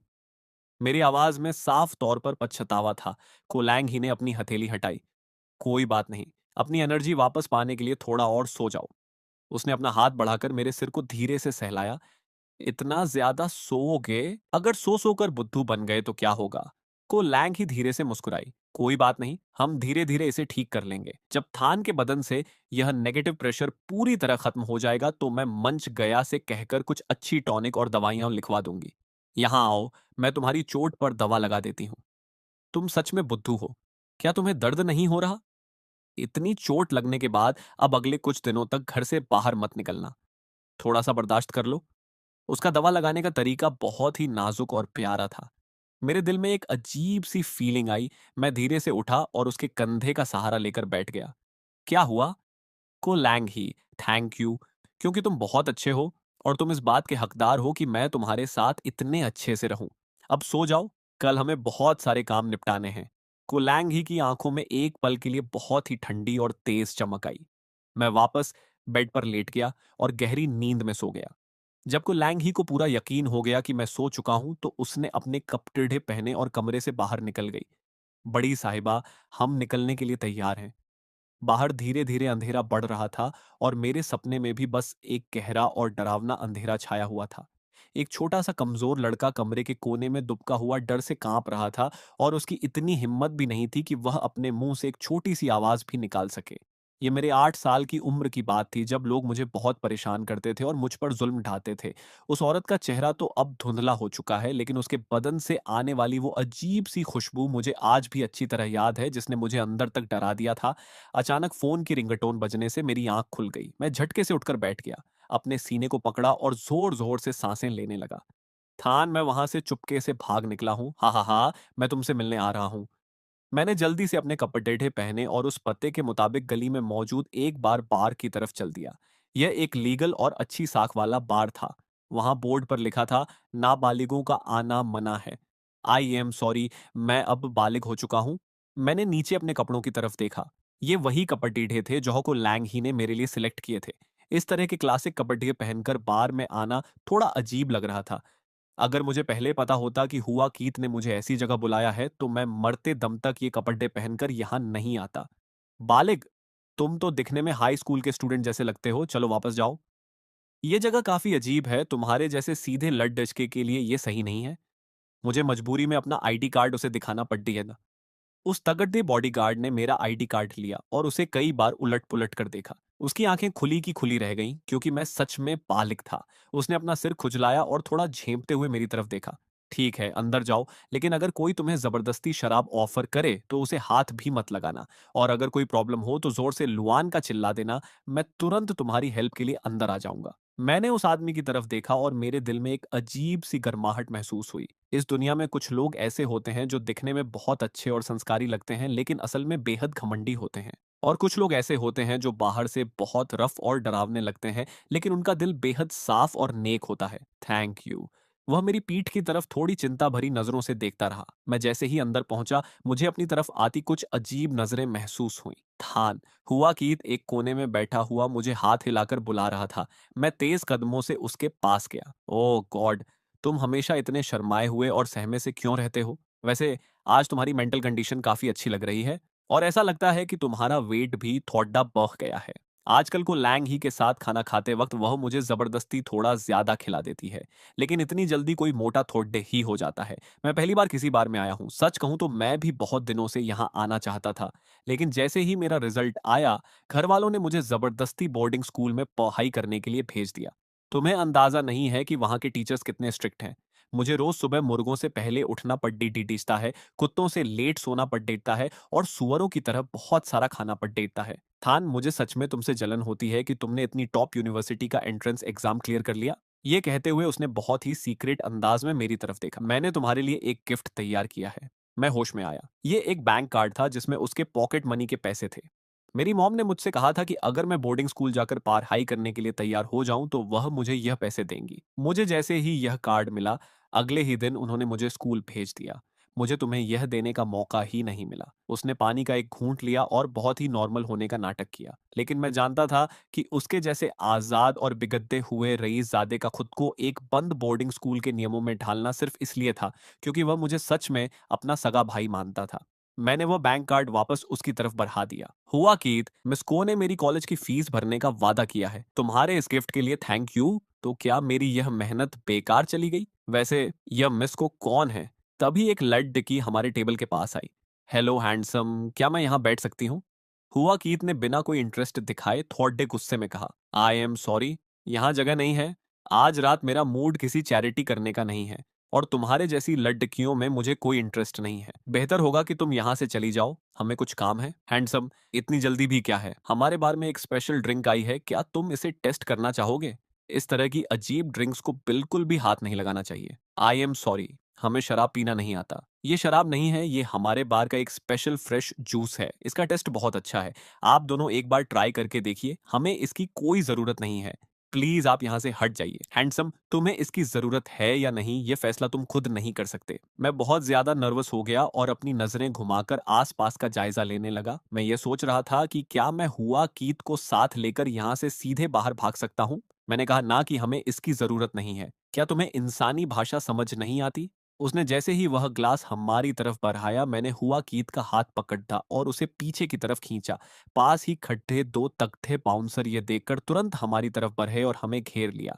लड आचके का एटीट्यूड तो काफी कड़क है। इन दोनों को अंदर लेकर चलो। आसपास की भीड़ टर्च धीरे धीरे हमारी तरफ बढ़ने लगी। हुआ कीत स्वभाव से थोड़ा घमंडी था, लेकिन इस तरह की असली गुंडागर्दी के सामने वह भी घबरा गया। पहली बार इस तरह की सिचुएशन का सामना करने की वजह से मेरा दिमाग पूरी तरह ब्लैंक हो गया था। कीत भागो! मैंने उसका हाथ पकड़ा और हम पूरी ताकत से भागने लगे। तुम लोग हमसे बचकर नहीं भाग सकते। पीछे से वो लोग लगातार हमारा पीछा कर रहे थे। भले ही मैं उस औरत को नहीं जानता था, लेकिन उसके दिए हुए उस डर से मैं बहुत अच्छी तरह वाकिफ था। 10 साल पुरानी वो भयानक यादें मेरे दिमाग में इस तरह गूंजने लगीं कि मैं पागलों की तरह बस वहां से भाग जाना चाहता था। इस भगदड़ तांडव में आखिरकार हमारा रास्ता रोक लिया गया।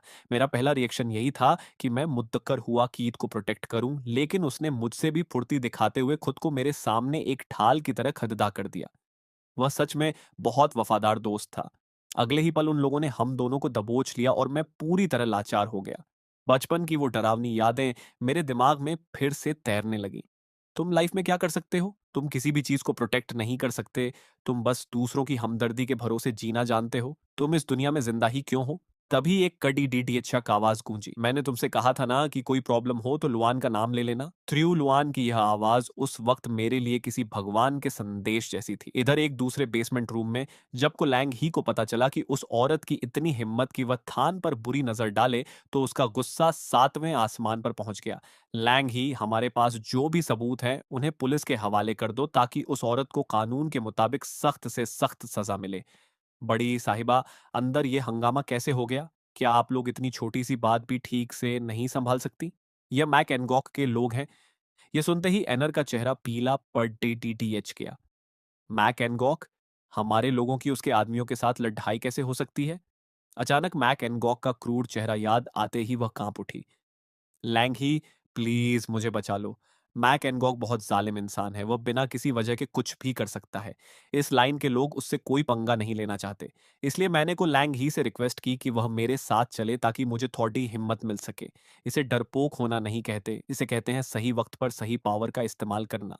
मैंने सुना है कि यह सब उन दो लड़ेकों की वजह से हुआ है। लुआन का ने खुद आगे बढ़कर मामला शांत कराया है। त्रियो लुआन की उम्र अब लगभग 50 साल होने वाली है। वह अभी तक इन चीजों से दूर क्यों नहीं रहते? उनका मुझ पर एक एहसान है, इसलिए मैं इस बात को इग्नोर नहीं कर सकती। ये लिफ्ट आज इतनी स्लो क्यों चल रही है? मैंने हुआ कीत को सहारा दिया और हम बहुत सावधानी से दरवाजे की तरफ बढ़े। ये सब मेरी वजह से हुआ था, क्योंकि मुझे बचाने के चक्कर में हुआ कीत का पैर मुद्द गया था और उसे मोच आ गई थी। तभी अचानक एक हाथ ने मेरी कलाई को मजबूती से पकड़ टाच लिया। मैं पूरी तरह जम गया।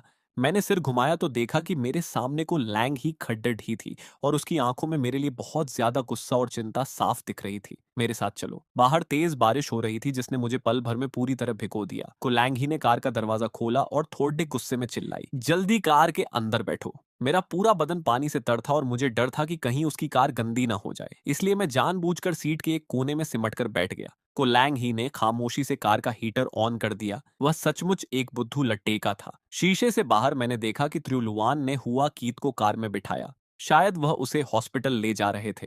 मेरा बहुत मन था कि मैं भी उसके साथ जाऊं और उसकी कंडीशन देखूं, लेकिन तभी को लैंग ही ने ठंडे लहजे में ड्राइवर को हुक्म दिया, ड्राइवर, चलो।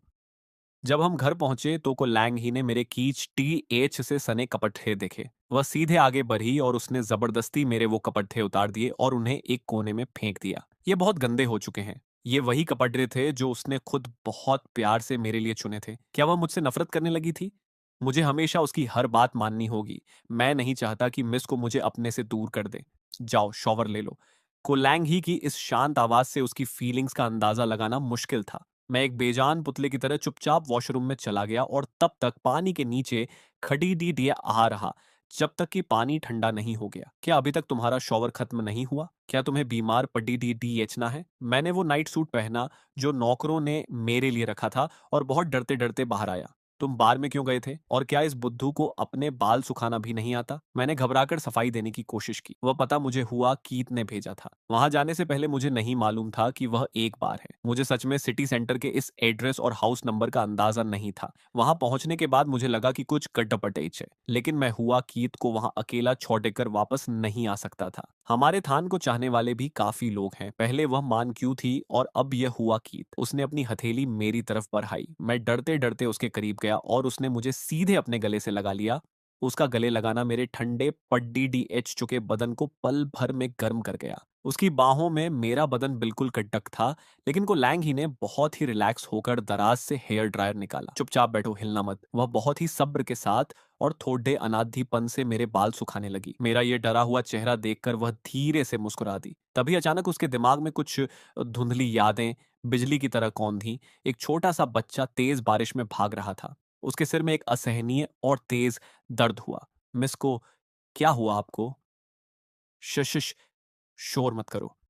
कोलैंग ही ने धीरे से अपना सिर मेरे कंधे पर रख दिया। मेरे बदन से आने वाली उस खास फीलिंग की वजह से उसका सिर दर्द धीरे धीरे कम होने लगा। वह हमेशा एक शांत रहने वाली लड्डुशकी थी, लेकिन इस वक्त वह बहुत ज्यादा परेशान लग रही थी।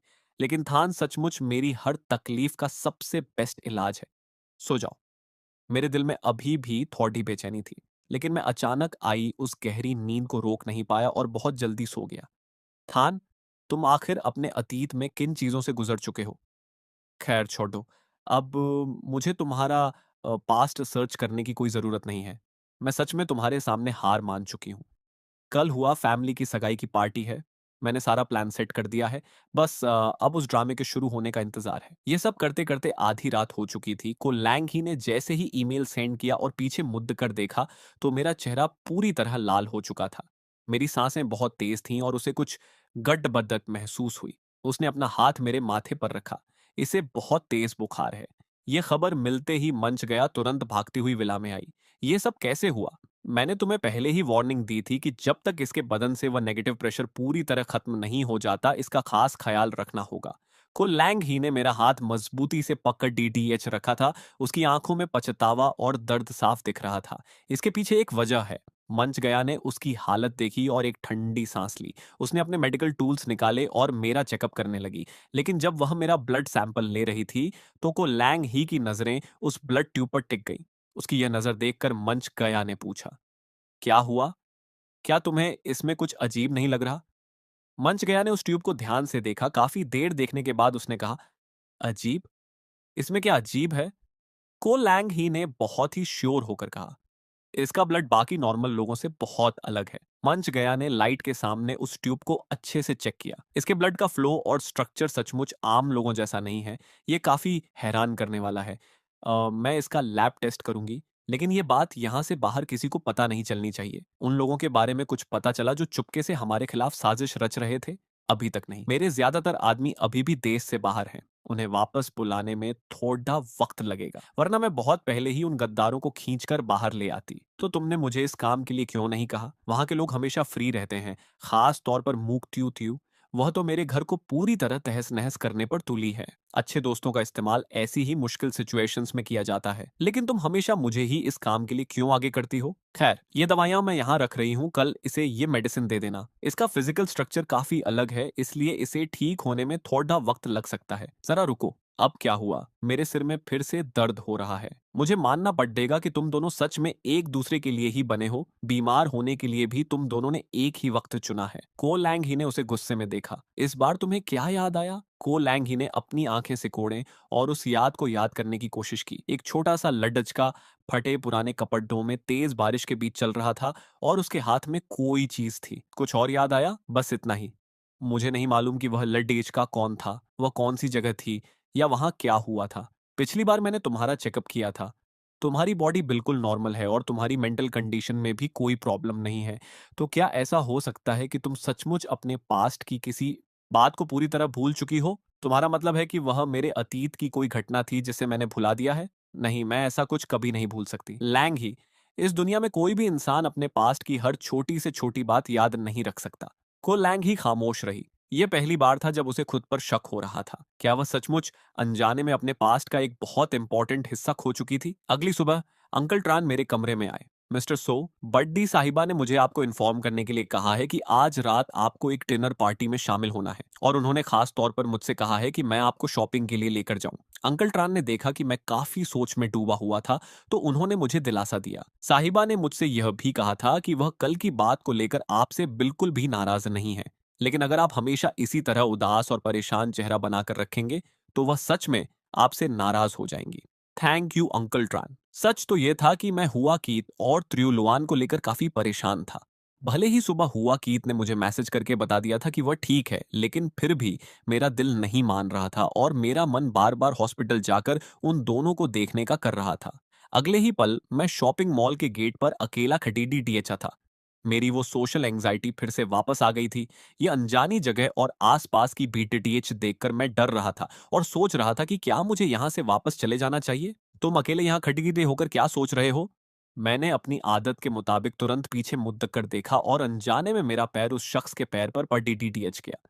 मेरा बैलेंस बिगड़ा और मैं सीधे सामने वाले की बाहों में जा गिरा। आसपास लोगों की काफी भीड़ थी।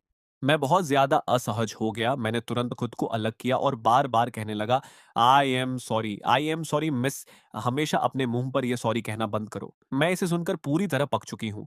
उसका मुंह भले ही मुझे डांट रहा था, लेकिन उसकी आंखों में मेरे लिए एक प्यारी सी मुस्कान थी। उसने मेरे इन सिंपल कपड़ों को देखा और फिर मेरा हाथ पकड़ सीधे मॉल के अंदर खींच लिया।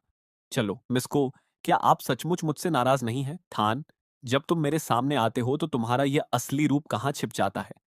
लेकिन तुम्हारा दिमाग सच में बहुत तेज है। तुमने इतनी बड़ी यूनिवर्सिटी का एंट्रेंस एग्जाम क्लियर कर लिया। तुम सच में बहुत जीनियस हो। तारीफ के लिए थैंक यू। उसने बहुत ही प्यार से मेरे गाल को खींचा। को लैंग ही मुझे मॉल के सबसे टॉप फ्लोर पर लेकर गई। यह जगह काफी शांत थी और यहाँ ज्यादा भीड़ टीचिंग नहीं थी। सच कहूं तो मैं लाइफ में कभी इस तरह शॉपिंग करने नहीं आया था। पहले स्कूल के बाद मैं हमेशा हुआ फैमिली के घर में ही बंद रहता था, इसलिए आज मुझे यहाँ की हर चीज बहुत नई और इंटरेस्टिंग लग रही थी। क्या तुम्हें ये पसंद है? को लैंग ही ने मेरी नजरों का पीछा किया जो एक खूबसूरत ईयररिंग्स पर टिकी हुई थी। लेकिन तुम्हारे कानों में तो कोई सुराख ही नहीं है। मैंने तुरंत अपनी नजरें हटा ली। नहीं, मुझे ये पसंद नहीं है, उसने तुरंत वहां की स्टाफ से कहा। मैंने जो वॉच बुक की थी उसे बाहर निकालो। जी मिस को। उस स्टाफ एलडीडी डेकी ने मुस्कुराते हुए एक मखमल का बॉक्स निकाला और उसका ढक्कन खोला। उसके अंदर मर्दों के पहनने वाली एक बेहद क्लासिक और शानदार घटी डी टी रखी हुई थी। क्या ये पसंद आई? ये वही गड्डी है जिसे मैंने हमारी पहली मुलाकात के अगले ही दिन खास तौर पर ऑन ऑर्डर देकर बनवाया था। मैं इसे तुम्हें एक वेलकम गिफ्ट के रूप में देना चाहती हूँ। मैं इसे स्वीकार नहीं कर सकता। तुमने ये नहीं कहा कि तुम्हें ये पसंद नहीं है, इसका मतलब है कि तुम्हें ये बहुत पसंद आई है। ये वॉच मैंने खास तौर पर तुम्हारे लिए ही डिजाइन करवाई है। ये बहुत ज्यादा महंगी है। थान, ऐसा लगता है कि तुम्हें मेरी प्रॉपर्टी और रईसी का ठीक से अंदाजा नहीं है। मेरे दिमाग में अचानक को फैमिली की दादी जी की कही बातें गूंज उठी। मिस को, पैसों का इस्तेमाल सही जगह पर होना चाहिए। इसे पैक कर दो। फिक्र मत करो, ये बस एक नॉर्मल शॉपिंग है। मेरी हिचकिचाहट को दूर करने के लिए को लैंग ही मुझे पूरे मॉल में घुमाने लगी। इस बार उसने मुझसे कुछ नहीं पूछा, बस मेरी आंखें जिस भी चीज पर एक पल के लिए रुकती, वह सीधे कहती, इसे पैक कर दो। मैंने देखा कि वह बिना अपनी पलकें झपकाए लगातार अपना कार्ड स्वाइप कर रही थी। मैंने शर्म के मारे अपना सिर झुका लिया और आगे कहीं भी देखने की हिम्मत नहीं की। तभी हम दोनों प्रीमियम सूट्स के सेक्शन की तरफ पहुंच गए। को लैंग ही की नजर एक बेहद खूबसूरत पार्टी ड्रेस पर टिक गई। मिस को, आई एम सॉरी, इस ड्रेस का ऑर्डर पहले ही किसी और ने दे दिया है। किसने दिया है? ये ऑन ऑर्डर हुआ फैमिली के हुआ चिन्नकियत का है। आज रात अपनी सगाई की पार्टी में वह यही पहनने वाले हैं। ये सुनकर को लैंग ही के चेहरे पर एक दिलचस्प मुस्कान आ गई। उसने तुरंत अपना फोन निकाला और किसी को कॉल मिलाया। दूसरी तरफ का सीन, क्या तुम मुझे इस एन वक्त पर बता रहे हो कि स्टॉक खत्म हो गया है? चिनकेत, तुम इतने हाइपर क्यों हो रहे हो? मुझे तो समझ नहीं आता। एक ही बाप की औलाद होने के बाद भी थान इतना शांत और साफ सुथरा है, और तुम्हारा स्वभाव इतना चिड़चिड़ा और गुस्सैल क्यों है? अब गुस्सा थूको भी। आज हमारी सगाई का दिन है। सगाई का क्या फायदा जब मेरे पास पहनने के लिए मेरी पसंद की ड्रेस ही नहीं है? मैं अब क्या पहनूं? उस डिजाइनर सूट को मैंने कितनी मुश्किल से पसंद किया था और भारी एडवांस देकर बनवाया था ताकि आज की रात मैं सबसे अलग और शानदार दिख सकूं। और अब जब सगाई में सिर्फ 2 घंटे बचे हैं, ये मुझे बोल रहे हैं कि स्टॉक खत्म हो गया। ये वाकई अजीब है। इतने बड़े ब्रांड से ऐसी गलती नहीं होनी चाहिए। खैर छोड़ो, वैसे भी बेइज्जती तुम्हारी होगी, मेरी नहीं। उस दिन तुमने कुछ और सूट्स भी ट्राई किए थे ना? मैं अपने आदमियों से कहकर उन्हें यहाँ मंगवा देती हूँ। वैसे पिछले कुछ दिनों से सौथान कहीं दिखाई नहीं दे रहा। वह कहाँ चला गया? क्यों? क्या तुम्हें उसकी कोई फिक्र है? तुम्हारी सगाई मुझसे होने जा रही है, ऐसा तो नहीं कि तुम्हारे दिल में अभी भी कोई और मर्द बसा हुआ है? ऐसा कैसे हो सकता है? मेरे दिल में तो सिर्फ तुम हो, मन ही मन। हुआ चिनकियत से शादी करके ही मैं हुआ फैमिली की प्रॉपर्टी तक पहुंच सकती हूँ। एक बार मेरी शादी इस घर में हो जाए, फिर आगे का प्लान मैं धीरे धीरे सेट कर लूंगी। रात का सीन, सगाई की पार्टी। रात होते ही हुआ फैमिली की सगाई की पार्टी अपने तय समय पर शुरू हो गई। हुआ चिनकियत बचपन से ही एंटरटेनमेंट इंडस्ट्री का हिस्सा रहा था, इसलिए उसकी सगाई पर पूरे सोशल मीडिया की नजर थी। पार्टी हॉल के बाहर मीडिया और रिपोर्टर्स की भारी भीड़ तैयार जमा थी। मुझे लगा था कि कोलैंग ही ने हुआ चिनकियत का जो सूट कैंसिल करवाया था, वह उसने मेरे लिए लिया होगा। लेकिन आज जो भी शॉपिंग हुई थी, उसमें से उसने एक भी चीज मुझे नहीं पहनाई। कोलैंग ही ने अपने पर्सनल वार्डरोब से मेरे लिए एक बेहद आलीशान और कीमती सूट चुना था। जब मैंने उसे पहना तो मुझे अंदर से अजीब लग रहा था कि मुझ जैसा मामूली लड्डका इतने महंगे कपड़ों के काबिल नहीं है। थान, अपना सिर ऊपर उठाओ और सीना तान कर चलो। मेरा मर्द इस तरह डरा सहमा और कमजोर नहीं दिख सकता। जैसे ही हम दोनों ने हॉल में एंट्री ली, पूरे हॉल की नजरें हम पर टिक गई। ये लड्डच कौन है? ये तो दिखने में बेहद हैंडसम और अट्रैक्टिव है। इसके साथ जो लड्डचकी है, वह को फैमिली की 7वीं मिस को लैंग ही है ना? लेकिन ये लड्डच कौन है? क्या कोई इसे जानता है? कोई नया स्टार है क्या? नहीं, पहचान में तो नहीं आ रहा। शायद को लैंग ही इसे अपने साथ विदेश से लेकर आई है। आसपास के लोगों में फुसफुसाहट शुरू हो गई। यहां तक कि लाइव स्ट्रीम देख रहे दर्शकों का ध्यान भी हुआ चिन्हकियत से हटकर हम दोनों पर आ गया। हुआ फैमिली ने इस पार्टी के लिए इतनी मेहनत की थी, लेकिन अब सारा फुटेज कोई और ले जा रहा है। साफ दिख रहा है कि मिस को यहां कोई बड़ा धमाका करने के इरादे से आई है। मैंने मन ही मन हुआ फैमिली की किस्मत पर तरस खाया। मैं आपके लिए कोई ड्रिंक लेकर आती हूँ। मिस को, क्या हम उस कोने में चल सकते हैं? मुझे इस तरह इतने सारे लोगों का लगातार देखना अच्छा नहीं लग रहा। मैं थोड़ा असहज महसूस कर रहा हूँ। तभी एक लड्डेचकी हमारे सामने आकर खट्रीनी हो गई। सोथान, तुम यहाँ क्या कर रहे हो? फिर उसकी नजर मेरे पास खट्टी को लैंगी पर पट्टी। तुम इसके साथ यहाँ क्या कर रहे हो? थान, इस तरह की घटिया लड्डेनकी से दूर रहो। उसने मेरा हाथ पकड़ कर मुझे खींचने की कोशिश की। ओवान ओवान दीदी, पहले मेरा हाथ छोड़िए। को लैंग ही, तुम्हारी इतनी हिम्मत कि तुम मेरे सामने खड्डी हो सको? तुम हो कौन? को लैंग ही के इस ठंडे सवाल को सुनकर आसपास के लोग दबी जुबान में हंसने लगे। ओवान ओवान शर्म और गुस्से से लाल हो गई। क्यों? तुम हमारी लैंग ही पर हाथ उठाने की सोच रही हो क्या? इतना गुस्सा किस बात का है? मिस नगुमोंग, बात करते वक्त अपनी जुबान पर थोड़ा कंट्रोल रखिए। तभी एनर और उसके दोस्त हमारे सपोर्ट में आगे आ गए। ये क्या सीन चल रहा है? शहर की सारी बढ़ी रईसजादियां यहाँ एक साथ कैसे जमा हो गईं? भले ही कुछ लोग को लैंग ही के बैकग्राउंड को कम आंकते थे, लेकिन उसके आसपास हमेशा इस शहर के सबसे टॉप और रईस खानदानों के वारिस खड्डे के रहते थे। आखिर को लैंकी का असली रुतबा क्या था? थान, मैं बस तुम्हारी फिक्र कर रही थी कि कहीं तुम कुछ गलत ना बोल दो। तुम मेरी तरफ से इन लोगों से सॉरी बोल दो। मन ही मन, अच्छा हुआ कि मैंने पास्ट में इस लाडी डीएचके पर थॉट ही दया दिखाई थी। मेरी उसके दिल में अच्छी इमेज है, वह यकीनन मेरा साथ देगा। मैंने धीरे से उसकी तरफ देखा और मेरी आंखों का सीधापन अब गायब हो चुका था। मिस को मेरे साथ बहुत अच्छे से रहती हैं। आपने सबके सामने उनका अपमान किया है, मुझे इस बात पर बहुत गुस्सा आ रहा है। सुन लिया? हमारा थान गुस्सा हो गया है। बेहतर होगा कि तुम चुपचाप अपने घर जाओ और अपनी हरकतों पर पछतावा करो। लाइव चैट बॉक्स का सीन। मुझे 3 मिनट के अंदर इस लॉर्ड चिके की पूरी इंफॉर्मेशन चाहिए। कोई इंसान इतना हैंडसम कैसे हो सकता है? ये सारी बड्ढी साहिबा कितनी गॉर्जियस हैं। कौन कहता है कि वह कोई मामूली लेडिज की है? लुक के सामने सारे रूल्स फेल हैं। दुनिया में इससे प्यारा और सच्चा प्यार नहीं हो सकता। दोनों एक दूसरे को कितना प्रोटेक्ट कर रहे हैं। एक्सक्यूज मी, कोई मुझे बताएगा कि यह सगाई असल में किसकी हो रही है? लाइव स्ट्रीम देख रहे लोग लगातार कमेंट्स कर रहे थे। यह सगाई हुआ चिन कियत की थी और इस वक्त वह बैकस्टेज अपने मैनेजर से फोन पर बात कर रहा था। क्या मैं सोशल मीडिया पर ट्रेंड कर रहा हूँ? हुआ चिन कियत ने एक्साइटेड होकर फोन चेक किया, लेकिन उसने देखा कि ट्रेंडिंग में हर जगह सिर्फ मेरी तारीफों के पुल बांधे जा रहे थे। कियत भाई, बाहर बहुत बड़ा सीन हो गया है। हुआ चिनकियत गुस्से में पैर पटकता हुआ हॉल में आया, लेकिन उसने देखा कि उसकी मंगेतर को लोगों ने घेर रखा है और वह बाहर जाने की कोशिश कर रही है। हे, तुम लोग ये क्या कर रहे हो? गार्ड्स कहाँ हैं? तुम्हारी इतनी हिम्मत कि तुम हुआ फैमिली के घर में आकर तमाशा करो? लाइव स्ट्रीम में कितना शोर है। ये आदमी कौन है? इसका इंप्रेशन तो पूरी तरह खराब हो गया। तुम लोग क्या बकवास कर रहे हो? क्या हमारे चिन्हकियत को गुस्सा होने का भी हक नहीं है? हुआ चिन्हकियत ने देखा कि वह सिचुएशन को कंट्रोल नहीं कर पा रहा है। उसने जैसे ही सिर घुमाया, उसका सामना को लैंग ही की बेहद ठंडी नजरों से हुआ। मेरे साथ उसे खड़ी डीढ़ा देखकर चिनकियत को एहसास हुआ कि यह वही लडेच्की थी जिससे वह मरते दम तक शादी नहीं करना चाहता था। हुआ साहिब, आज आपकी सगाई का दिन है, इसलिए हम सब सहेलियों की तरफ से आपके लिए यह एक बहुत बड़ा गिफ्ट है। इसे बंद करो। इस लाइव स्ट्रीम को अभी के अभी बंद करो। को लैंग हाई मुझे साथ लेकर बहुत ही शांति से वहां से निकल गई और हम कार में आकर बैठ गए। मेरी इस खामोशी को देखकर को लैंग ही को थोड़ा अजीब लगा। क्या सोच रहे हो? अगर तुम मुझसे बात नहीं करोगे, तो मैं सच में नाराज हो जाऊंगी। मैं बस मजाक कर रही थी, लेकिन अगर तुमने अब भी मेरी तरफ नहीं देखा, तो मैं तुम्हें सच में किस कर लूंगी। मिस को थैंक यू। क्या मैं हमेशा आपके साथ इसी तरह रह सकता हूं?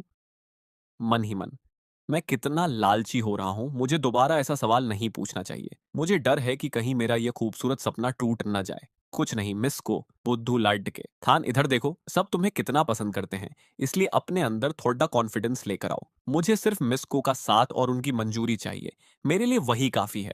थान, तुम तो सच में छा गए। तुम सीधे सोशल मीडिया पर टॉप ट्रेंड बन गए हो। तुम कब आ रहे हो? मैं यहाँ बहुत बोर हो रहा हूँ। हुआ कीत का मैसेज देखकर को लैंग ही मेरे दिल की बात समझ गई। उसने ड्राइवर से कार सीधे हॉस्पिटल ले जाने को कहा। वार्ड में हुआ कीत बेड पर लेटा हुआ अपने फोन से खेल रहा था। थान, तुम बिल्कुल वफादार दोस्त नहीं हो। मुझसे मिलने अब आ रहे हो? सच में लड्डे की मिलते ही दोस्त को भूल गए। अपनी जुबान संभाल कर बात करो। ये मेरा होने वाला पति है।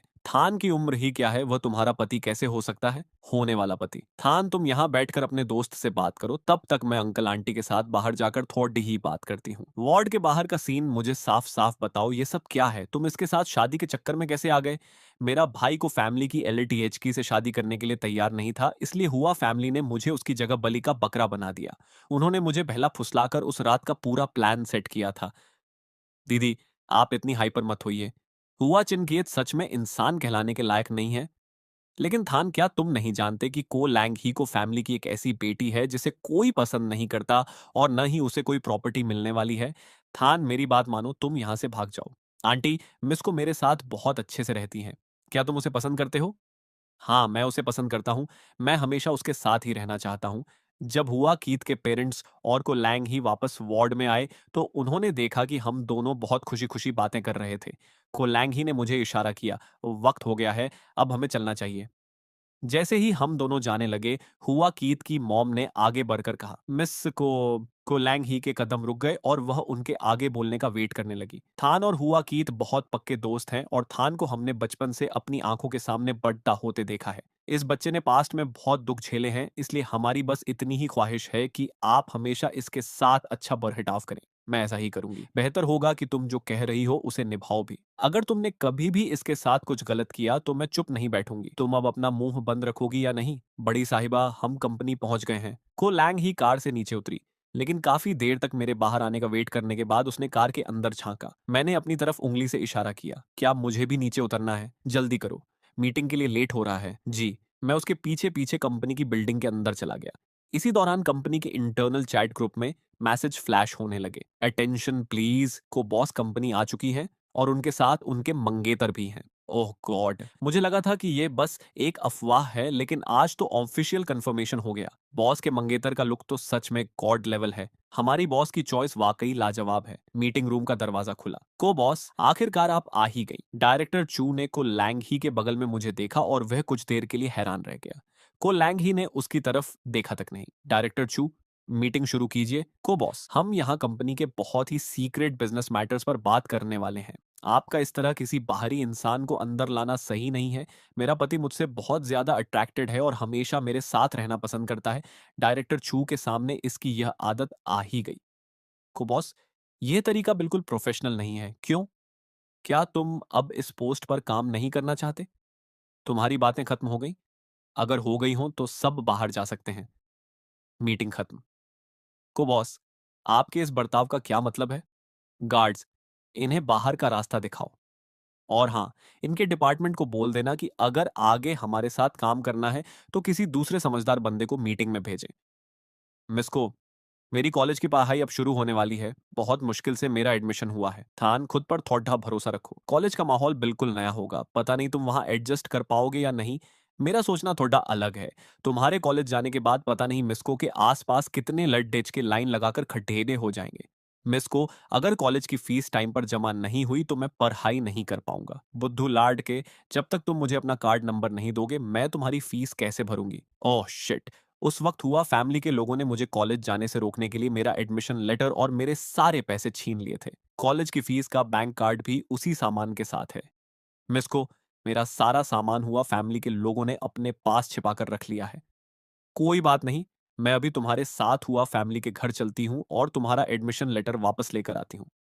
तुम यहाँ मेरा वेट करो, मैं बस अपना काम निपटा कर आती हूँ। जी ठीक है। हुआ फैमिली का घर। तुम्हें अंदाजा भी है कि बाहर लोग तुम्हारे बारे में क्या बातें कर रहे हैं। तुमने हुआ फैमिली की बची कुची इज्जत भी मिट्टी में मिला दी है। चिनकियत आपका ही बेटा है। इस वक्त यह सोचने के बजाय कि इस प्रॉब्लम को कैसे सॉल्व करना है, उसे डांटने से क्या फायदा होगा? मालिक, सो थान वापस आया है। तुमने क्या कहा? उसकी इतनी हिम्मत कि वह अपना ये मनहूस चेहरा लेकर वापस यहाँ आए। आज तो मैं उसे ऐसा सबक सिखाऊंगा कि वह याद रखेगा। मालिक, उनके साथ को फैमिली की बड्डी मिस भी आई हैं। वो सिर्फ 2 लोग ही तो हैं। तुम इतना डर क्यों रहे हो? मैं डरना नहीं चाहता मालिक, लेकिन उनके साथ बाहर गार्डियों और गार्ड्स की एक बहुत बड़ी फौज खड़ी है। को लैंग ही मुझे साथ लेकर सीधे घर के अंदर आई। थान के कमरे का जितना भी सामान है उसे पैक करो और यहाँ से बाहर ले चलो। और हाँ, थान की मॉम का वो लॉकेट कहाँ है जो वह उसके लिए छोड़ ढाक कर गई थी? वह कोई इतना कीमती लॉकेट नहीं था। मैंने कुछ दिनों पहले ही उसे एक ऑक्शन में बेच दिया। जब मेरी मॉम का देहांत हुआ था तब मैं बहुत छोटा था और मेरे पास उनकी कोई याद नहीं थी। क्या सच में मॉम ने मेरे लिए कोई निशानी छोड़ दी थी? इसका मतलब मेरी मॉम इस दुनिया से पूरी तरह गायब नहीं हुई थी। तुम्हारी मॉम ने कोई लॉकेट नहीं छोड़ा था? वह तो तुम्हारी आंटी जुआंग का था। हाँ, हाँ, बिल्कुल, वह मेरा ही था। उन दोनों के चेहरे का डर साफ बता रहा था कि वे झूठ बोल रहे थे। तो इसका मतलब ये आदमी झूठ बोल रहा है? तुम क्या करने वाली हो? मैंने कोई झूठ नहीं बोला।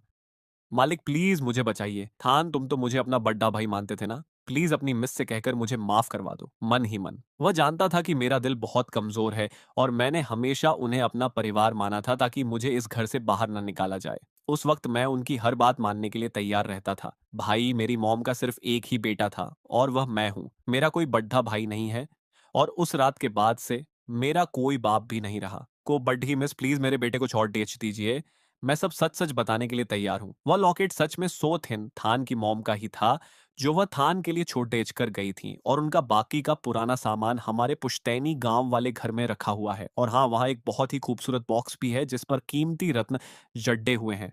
सोथियन ने कहा था कि यह बॉक्स सिर्फ थान के लिए है और इसे कभी नहीं खोलना है। लेकिन उस वक्त मुझे पैसों की जरूरत थी, इसलिए मैंने उसे बेच दिया। वह सामान मॉम ने मेरे लिए छोड़ा था।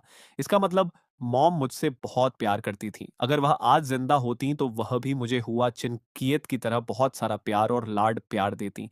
यकीनन ऐसा ही होता। लेकिन इन लोगों ने मॉम की आखिरी निशानियों को भी मुझसे छिपाया और बेच दिया। थान को लैंग ही की आवाज मेरे कानों में गूंजी। थान, चलो हम घर चलते हैं। पहले घर चलो। मिस को, मैं आपसे एक रिक्वेस्ट करना चाहता हूँ। क्या आप मेरी मॉम की वो निशानियां ढूंढने में मेरी हेल्प करेंगी? प्लीज मिस को। बिल्कुल। जो चीज थान के लिए इतनी इंपॉर्टेंट है, वह चाहे दुनिया के किसी भी कोने में क्यों ना हो, मैं उसे ढूंढ कर रहूंगी। वापस विला का सीन। बड़ी साहिबा, ये एक इनविटेशन कार्ड आया है। अंकल ट्रान के हाथ में वो मुड़ा तुड़ा कार्ड देखकर को लैंग ही को याद आया। कल जब ये चैरिटी इनविटेशन आया था तो वह किसी ऐसे शख्स से नहीं मिलना चाहती थी जो वहां आने वाला था। इसलिए उसने उसे मोड़ कर डस्टबिन में फेंक दिया था। उसे अंदाजा नहीं था कि अंकल ट्रान ने उसके लिए उसे कचरे से वापस निकाल लिया होगा। उसने बहुत ही शांत रहकर वह कार्ड लिया और अपना सिर हिलाया। तभी पास का दरवाजा खुला और मैं नए कपड़े ढीए पहनकर बाहर आया। को लैंग ही ने मेरी तारीफ करने में कोई कंजूसी नहीं की। तुम बहुत हैंडसम लग रहे हो, चलो चलते हैं। पार्टी हॉल का सीन। पता नहीं यह कौन लोग हैं जो इस एन वक्त पर आ रहे हैं। यकीनन कोई छोटे मोटे स्टार्स होंगे जिन्हें तमीज नहीं है। इतनी इंपॉर्टेंट पार्टी में बिल्कुल लास्ट मिनट पर आ रहे हैं। अंदर जाते ही इन्हें अपनी औकात का एहसास हो जाएगा। ओह गॉड! ये तो वही दोनों हैं जो पिछले कुछ दिनों से अपने लुक्स की वजह से सोशल मीडिया पर छाए हुए हैं। इंटरनेट पर लोग इन्हें परफेक्ट कपल कह रहे हैं। थान, तुम यहाँ बैठकर थोड़ी देर मेरा वेट करो। मैं पहली बार इस तरह की हाई क्लास पार्टी में आया था, इसलिए मैंने खुद को बहुत नॉर्मल दिखाने की कोशिश की और मन ही मन दुआ करने लगा कि कोई मेरी तरफ ध्यान ना दे। हाँ, वो भाई देखो, किसी ने आपके जैसी सेम टू सेम ड्रेस पहनी है। ऐसा कैसे हो सकता है? ये एक लिमिटेड एडिशन सूट है, पूरे देश में ऐसा सिर्फ एक ही पीस है। उसने एक ठंडी सांस ली और सीधे मेरे सामने आकर खड़े-टीटा हो गया। हे लड्डके, तुम्हारी हिम्मत कैसे हुई ये फेक सूट पहनकर यहाँ आने की, वो भी इतनी बड्डी पार्टी में? मैं एक पल के लिए घबरा गया और इससे पहले कि मैं कुछ समझ पाता वह मेरे बिल्कुल करीब आ चुका था। तुमसे ही बात कर रहा हूँ, सुनाई नहीं दे रहा? सो थान, बहुत मुश्किल से तुम्हें एक बार अच्छे कपड़े टीढ़े पहनने का मौका मिला है ना? वैसे सौ थान जैसा लड्डेज का इस लेवल की पार्टी में कैसे आ सकता है? क्या हुआ अंकल, उसे अपने साथ यहाँ लेकर आए हैं? क्या बात है, मैं ली हाओ वू को बहुत अच्छी तरह जानता था। वह हुआ चिनकियत का बहुत पक्का दोस्त था, या यूं कहें कि उसका चमचा था। पास्ट में हुआ चिनकियत ने मुझे जितनी भी तकलीफें दी थीं, उनमें से ज्यादातर काम इसी ने किए थे। मैं इससे कोई बात नहीं करना चाहता था। मैं भी सोचूं कि इतना घटिया टेस्ट किसका हो सकता है, तो वो तुम हो। तुम्हारी मॉम एक छोटे से गांव की रहने वाली गंवार औरत थी, तो तुम्हारे जैसा बदतमीज बेटा पैदा होना लाजमी है। वैसे भी तुम्हारी माँ तो बहुत पहले ही मर चुकी थी, संस्कार कहाँ से आते? मैं जानता था कि उसकी जुबान बहुत गंदी है, लेकिन आज उसने मेरी मॉम का अपमान करने की हिम्मत की थी। सबके सामने किसी की मॉम के बारे में ऐसी बकवास करना, क्या आपके पास बहुत अच्छे संस्कार हैं? क्या आपको किसी ने तमीज नहीं सिखाई? लेडीज एंड जेंटलमैन, जरा इधर देखिए। यह सो थान है जो घर पर अपनी सौतेली मॉम्स ऑफ अपने बड़े भाई को हमेशा परेशान करता था। मैंने देखा कि आसपास के लोग हमारे बारे में फुसफुसाने लगे थे, और आज यह लड़का इस पार्टी में एक फेक डिजाइनर सूट पहन कर आया है। ये फेक नहीं है। मैं उसको मेरे लिए कभी कोई फेक चीज नहीं चुन सकती। अभी भी अपनी गलती मानने को तैयार नहीं हो? क्या तुम्हें मालूम है कि पूरे देश में इस डिजाइन का सिर्फ एक ही ओरिजिनल पीस है? तुम्हारा ये सूट कहाँ से आया? अगर इसका सिर्फ एक ही पीस है तो फिर आपने, यकीनन इस लड़के का सूट ही फेक है। हाउ वो भाई का सूट नकली नहीं हो सकता। ली हाउ वू की आंखों में एक पल के लिए घबराहट दिखी। मैं भला कोई फेक सूट क्यों खरीदूंगा? अच्छा, तो आपका मतलब है कि मैं खुद अपने ही बनाए डिजाइन को नहीं पहचान सकती? क्या? तुमने क्या कहा? क्या इस लिमिटेड एडिशन सूट का डिजाइन खुद को लैंग ही ने तैयार किया था? थान, पार्टी अभी काफी लंबी चलेगी, तुम पहले थोड़ा कुछ खा लो। मैंने उस लड़डेचकी की तरफ देखा और मेरे दिल का गुस्सा अब पूरी तरह से लाचारी और आंसुओं में बदलने लगा था। ली हाओ वू को अब एहसास हुआ कि वह कौन थी। तुमको लैंग ही हो? क्या यह को फैमिली की वही सातवीं बेटी नहीं है जिसे कोई पसंद नहीं करता? ऐसा मत कहो। आजकल इसके कॉन्टेक्ट्स काफी अच्छे चल रहे हैं, उससे क्या फर्क पड़ डचता है? एक बार को फैमिली की दादी जी ने अपना हाथ खींच लिया तो ये कहीं की नहीं रहेगी। ये सब बातें सुनकर मेरे हाथ की मुट्ठी कसने लगी, लेकिन तभी को लैंग ही ने मेरा हाथ पकड़ डीएच लिया। उसके चेहरे की शांति पर इन लोगों की बकवास का कोई असर नहीं हो रहा था। तुमने अभी कहा ना कि ये सूट फेक है और ये डिजाइन मेरा नहीं है। क्या तुम्हें मेरी बात समझ नहीं आ रही? ली हाओ वू को लैंग ही के इस कड़ी डीएचए के अंदाज के सामने चुप हो गया। बहुत अच्छे, एक तो फेक कपड़े पहन कर आया है और दूसरी झूठ बोलने में माहिर है। तुम्हारी यह हिम्मत कि तुम खुद को इस सूट का डिजाइनर बता रही हो। तुम्हारा कॉन्फिडेंस सच में तारीफ के काबिल है। तभी इस पार्टी के होस्ट दुओंग चिन नगवान आगे बढ़े। मिस को, आप आ गई मन ही मन। मैं बस अपना सामान लेकर यहाँ से निकलना चाहती थी, लेकिन आखिरकार हमारा सामना हो ही गया। मिस्टर दुओंग, ये मेरा मंगेतर है, सोथान। दुओंग चिन्ह नगवान के चेहरे की मुस्कान वहीं जम गई। मंगेतर? क्या को लैंग ही लड़कियों और लड़कियों से हमेशा दूरी बनाकर नहीं रखती थी? नहीं, मैं इस छोटे से लड़के से हार नहीं मान सकता। मिस को, ऐसा लगता है कि आप यहाँ किसी प्रॉब्लम में फंसी हुई हैं। वैसे ये लड्डी का कौन है? मैंने तो इसे अपनी पार्टी में इनवाइट नहीं किया था। मिस्टर दुओंग, ये लड्डच का आपकी इस शानदार पार्टी में एक डुप्लीकेट सूट पहनकर आया है। मुझे तो शक है कि इसका इनविटेशन कार्ड भी नकली है। अच्छा, तो तुम्हारी नजर में फेक कपड़े पहनने वाले के साथ क्या ट्रीटमेंट होना चाहिए? इसे तुरंत इस पार्टी से बाहर निकाल देना चाहिए, और हमारे सर्कल की किसी भी पार्टी में इसके आने पर हमेशा के लिए बैन लगा देना चाहिए। दुओंग चिन नगोआन ने अपना सिर हिलाया और सहमति दी। मैंने भी यही सोचा था। गार्ड्स कहाँ हैं? इस महाशय को तुरंत बाहर का रास्ता दिखाइए। हे, तुम लोग ये क्या कर रहे हो? मैंने इसे बाहर निकालने के लिए कहा था, मुझे नहीं। उसे बाहर निकालो। ली हाओ वू ने घबराकर मदद के लिए दुओंग चिन नगवान की तरफ देखा, जो खुद उस सूट के असली डिजाइनर के सामने बेबस खटखटा था। तुम्हारी इतनी हिम्मत कि तुम एक फेक सूट पहनकर यहाँ आओ और दूसरों पर झूठा इल्जाम लगाओ? ली हाओ वो पूरी तरह सन्न रह गया। ऐसा कैसे हो सकता है?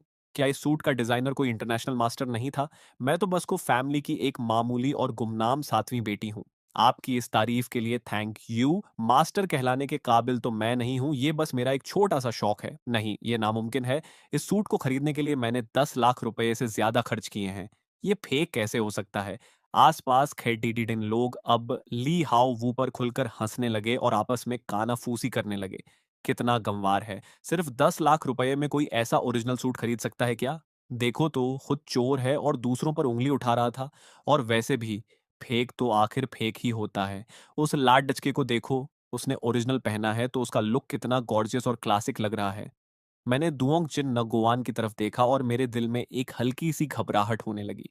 मिस को और ये आदमी एक दूसरे को काफी अच्छे से जानते थे। यकीनन मिस को जैसी परफेक्ट लाडी टेचकी के आसपास हमेशा ऐसे ही रईस और कामयाब मर्द रहते होंगे। क्या सोच रहे हो? भीड़ के हटते ही को लैंग ही ने मेरा हाथ पकड़ा और मुझे अपने पास सीट पर बिठाया।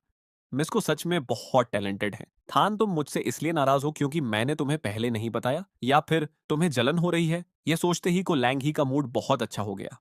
थान, तुम्हारे तो वो वार्डरोब के सारे कपड़े डीडे खुद मैंने अपने हाथों से डिजाइन किए हैं, समझे? वो सारे के सारे सूट मेरे ही बनाए हुए हैं। तुओंग चिन नगुआन असल में इस पार्टी के जरिए को लैंग ही के करीब आना चाहता था, लेकिन पलक झपकते ही को लैंग ही वहां से गायब हो गई। और जब उसने उसे ढूंढा तो उसने ये सीन देखा। उसकी यादों में जो लड डचकी हमेशा बर्फ की तरह ठंडी और दूर रहने वाली थी, वह इस वक्त अपने पास बैठे लड्डके को देखकर इतनी प्यारी मुस्कान बिखेर रही थी और उसकी आंखों में सिर्फ नरमी थी। दुओंग चिन नगुआन का दिल एक पल के लिए बैठ गया और फिर वह पूरी तरह जलन से भर उठा। उसने तुरंत अपने असिस्टेंट को पास बुलाया और उसके कान में कुछ हिदायतें दी। स्लैश ऑक्शन का सीन पार्टी के अगले हिस्से में नीलामी शुरू हुई। लेडीज एंड जेंटलमैन, अगला आइटम हुआ फैमिली के छोटे साहब हुआ चिनकेत की तरफ से डोनेट किया गया एक बेहद जेट पेंडेंट है। इसका टेक्सचर बहुत ही नाजुक है और इस पर बहुत ही बारीक नक्काशी की गई है। और सबसे खास बात, ये लॉकेट खुद हुआ साहब हमेशा अपने पास रखते थे। इसकी शुरुआती कीमत 50 लाख रुपए से शुरू होती है। 1 करोड़ रुपए। दुओंग चिन नगोआन ने सीधे बोली लगाई। सब लोग हैरान होकर पीछे मुद्दरने लगे कि आखिर वह कौन बेवकूफ है जो इस मामूली लॉकेट के इतने पैसे दे रहा है। पूरे हॉल में सन्नाटा पसर गया। 1 करोड़ रुपये एक बार, 1 करोड़ रुपये 2 बार, 1 करोड़ रुपये। हाथ में पकड़ा छोटा हथौड़ा जैसे ही ऊपर उठा, उसने एक चाल चली। 1 करोड़ रुपये और 1 रुपया। उसने बहुत ही घमंड से अपना सिर घुमाया और को लैंग ही को चिढ़ाने के लिए आंख मारी। लेकिन उसने देखा कि को लैंग ही ने उसकी तरफ नजर उठाकर देखा तक नहीं। 5 करोड़ रुपए। को लैंग ही ने बिना किसी हिचकिचाहट के अपना बोर्ड ऊपर उठा दिया। ये देखकर मेरी हथेलियों में पसीना आ गया। 5 करोड़ रुपए। बाद में मुझे ये सारे पैसे मिस को वापस लौटाने होंगे। लेकिन क्या मैं कभी इतने पैसे चुका पाऊंगा? दुओंग चिन नगोआन के चेहरे की मुस्कान गायब हो गई। नीलामी खत्म हो चुकी थी। थान, जाओ और उस लॉकेट को रिसीव कर लो। मिस्टर दुओंग, ऐसा लगता है कि आजकल आपके पास बहुत ज्यादा फालतू वक्त है। मैं फ्री नहीं हूं लैंग ही। मुझे तुमसे बहुत इंपॉर्टेंट बात करनी है। ये तो बहुत अच्छी बात है क्योंकि मुझे भी मिस्टर दुओंग से कुछ कहना है। तो फिर चलो, किसी दूसरी शांत जगह पर चलकर बात करते हैं। मिस्टर दुओंग, मैं अब एक मंगेतर वाली लाड डच की हूं। अगर आपकी किसी हरकत की वजह से मेरे मंगेतर का मूड खराब हुआ, तो मेरा बर्ताव आपके साथ पहले जैसा नॉर्मल नहीं रहेगा। सालों पहले मैंने को लैंग ही को हासिल करने के लिए न जाने कितने जाल बुने थे और कितनी साजिशें रची थीं। भले ही बाद में मेरे घर के बड्डों ने मुझे जबरदस्ती रोक दिया था, लेकिन मेरा दिल आज भी हार मानने को तैयार नहीं है। लैंग ही, उस वक्त जो कुछ भी हुआ वह मेरी गलती थी। क्या तुम मुझे खुद को साबित करने का एक और मौका नहीं दे सकती?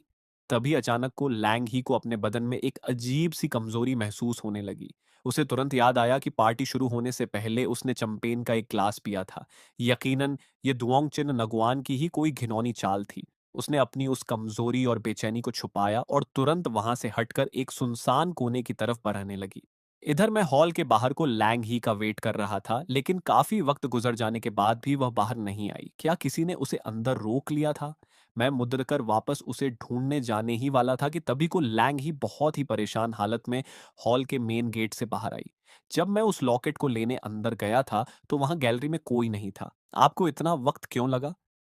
मेरी वो घबराहट अब धीरे धीरे उदासी में बदलने लगी थी। मुझे लगा कि मिस को और मिस्टर दुओंग यहाँ से चले गए हैं और आप मुझे यहीं अकेला छोड़ दिया गई हैं। आप दोनों कहाँ गए थे और इतनी देर क्यों लगाई? मुझ में गुस्सा होने की हिम्मत नहीं थी। उन लोगों ने मुझसे कहा कि वह लॉकेट यहाँ नहीं है और मुझे उसे लेने दूसरी जगह जाना होगा, और फिर बाद में कहने लगे कि वह मिल नहीं रहा है और मुझे वेट करने के लिए कहा। मिस को, क्या आपकी तबीयत ठीक नहीं है? थान, मुझे घर ले चलो।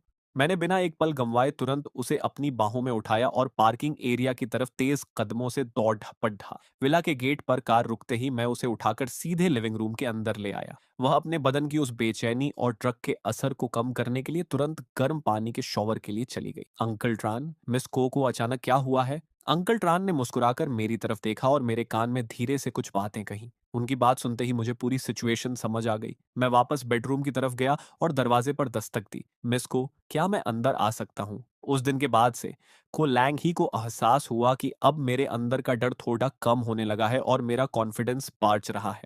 मिस को, मैं हॉस्पिटल जाकर दीदी तो हुआ कीथ की मॉम से मिलना चाहता हूँ। क्या मैं जा सकता हूँ? ठीक है, तो अंकल ट्रान तुम्हें अपनी कार से 6 DTH देंगे। मुझे बाद में कंपनी का कुछ जरूरी काम निपटाना है। तुम्हारा यह दिल तो हमेशा बाहर भागने के लिए तैयार रहता है, लेकिन याद रखना कि शाम को टाइम से घर वापस आना है। हॉस्पिटल पहुंचकर मैं अभी दीदीतो के वार्ड के पास पहुंचा ही था कि अंदर से हंसने, खिलखिलाने और शोर मचाने की आवाजें आने लगीं। हॉस्पिटल वार्ड का सीन थान, आखिरकार तुम मुझसे मिलने आ ही गए। लुआनगा, नमस्ते। हाँ हाँ, नमस्ते छोटे भाई। लुआनगा, आपका बहुत बहुत थैंक यू। उस दिन बार में हमारी हेल्प करने के लिए मैं आपका हमेशा एहसानमंद रहूंगा। अरे कोई बात नहीं, यह तो मेरा फर्ज था। चलो अब यहाँ आओ और हमारे साथ कार्ड्स का खेल शुरू करो। पहले राउंड में मुझे बस खेल के नियम और तरीके समझने पड़ दिए, लेकिन उसके बाद के सारे राउंड्स में इतनी आसानी से जीतने लगा कि उन दोनों के होश उड़ गए। आखिर उनके हाथों में कौन से कार्ड्स हैं, यह तो उनकी एक नजर देखकर ही मुझे साफ पता चल जाता था। हॉस्पिटल वार्ड का सीन ताश के पत्तों को इतनी तेजी से जीतते देखकर हुआ कि अपनी हंसी नहीं रोक पाया। थान, कोडिंग लिखना तो तुम्हारे लिए बच्चों का खेल है ही, लेकिन तुम ताश खेलने में भी इतने उस्ताद निकलोगे, ये मैंने नहीं सोचा था। मानना पड़ेगा, तुम सच में होने वाले कॉलेज टॉपर हो। वेस्ट यूनिवर्सिटी के इलेक्ट्रॉनिक इंजीनियरिंग डिपार्टमेंट का यह दिमाग ऐसा चलता है मानो अंदर कोई ऑटोमेटिक एल्गोरिदम सिस्टम फिट हो। तुम तो ऐसे खेल रहे हो जैसे कोई हैक का यूज कर रहे हो। थान का यह दिमाग सच में भगवान का दिया हुआ कोई अनमोल तोहफा है। मैंने उन दोनों के साथ काफी देर तक बातें की, लेकिन हंसने हंसाने के बीच मेरे दिल में दबे वो दो पुराने दर्द फिर से धीरे से उभर आए। मेरा यूनिवर्सिटी का एडमिशन लेटर और फीस वाला बैंक कार्ड अब तक मुझे वापस नहीं मिला था, और मॉम का वो पुराना नक्काशीदार बॉक्स, पता नहीं वह इस वक्त कहाँ और किस हाल में होगा। वो बॉक्स ही मेरी उस मॉम की आखिरी निशानी थी जिन्हें मैं जिंदगी में कभी देख नहीं पाया। हुआ कीत और झाओ लुआन से विदा लेकर मैं वार्ड से बाहर आया।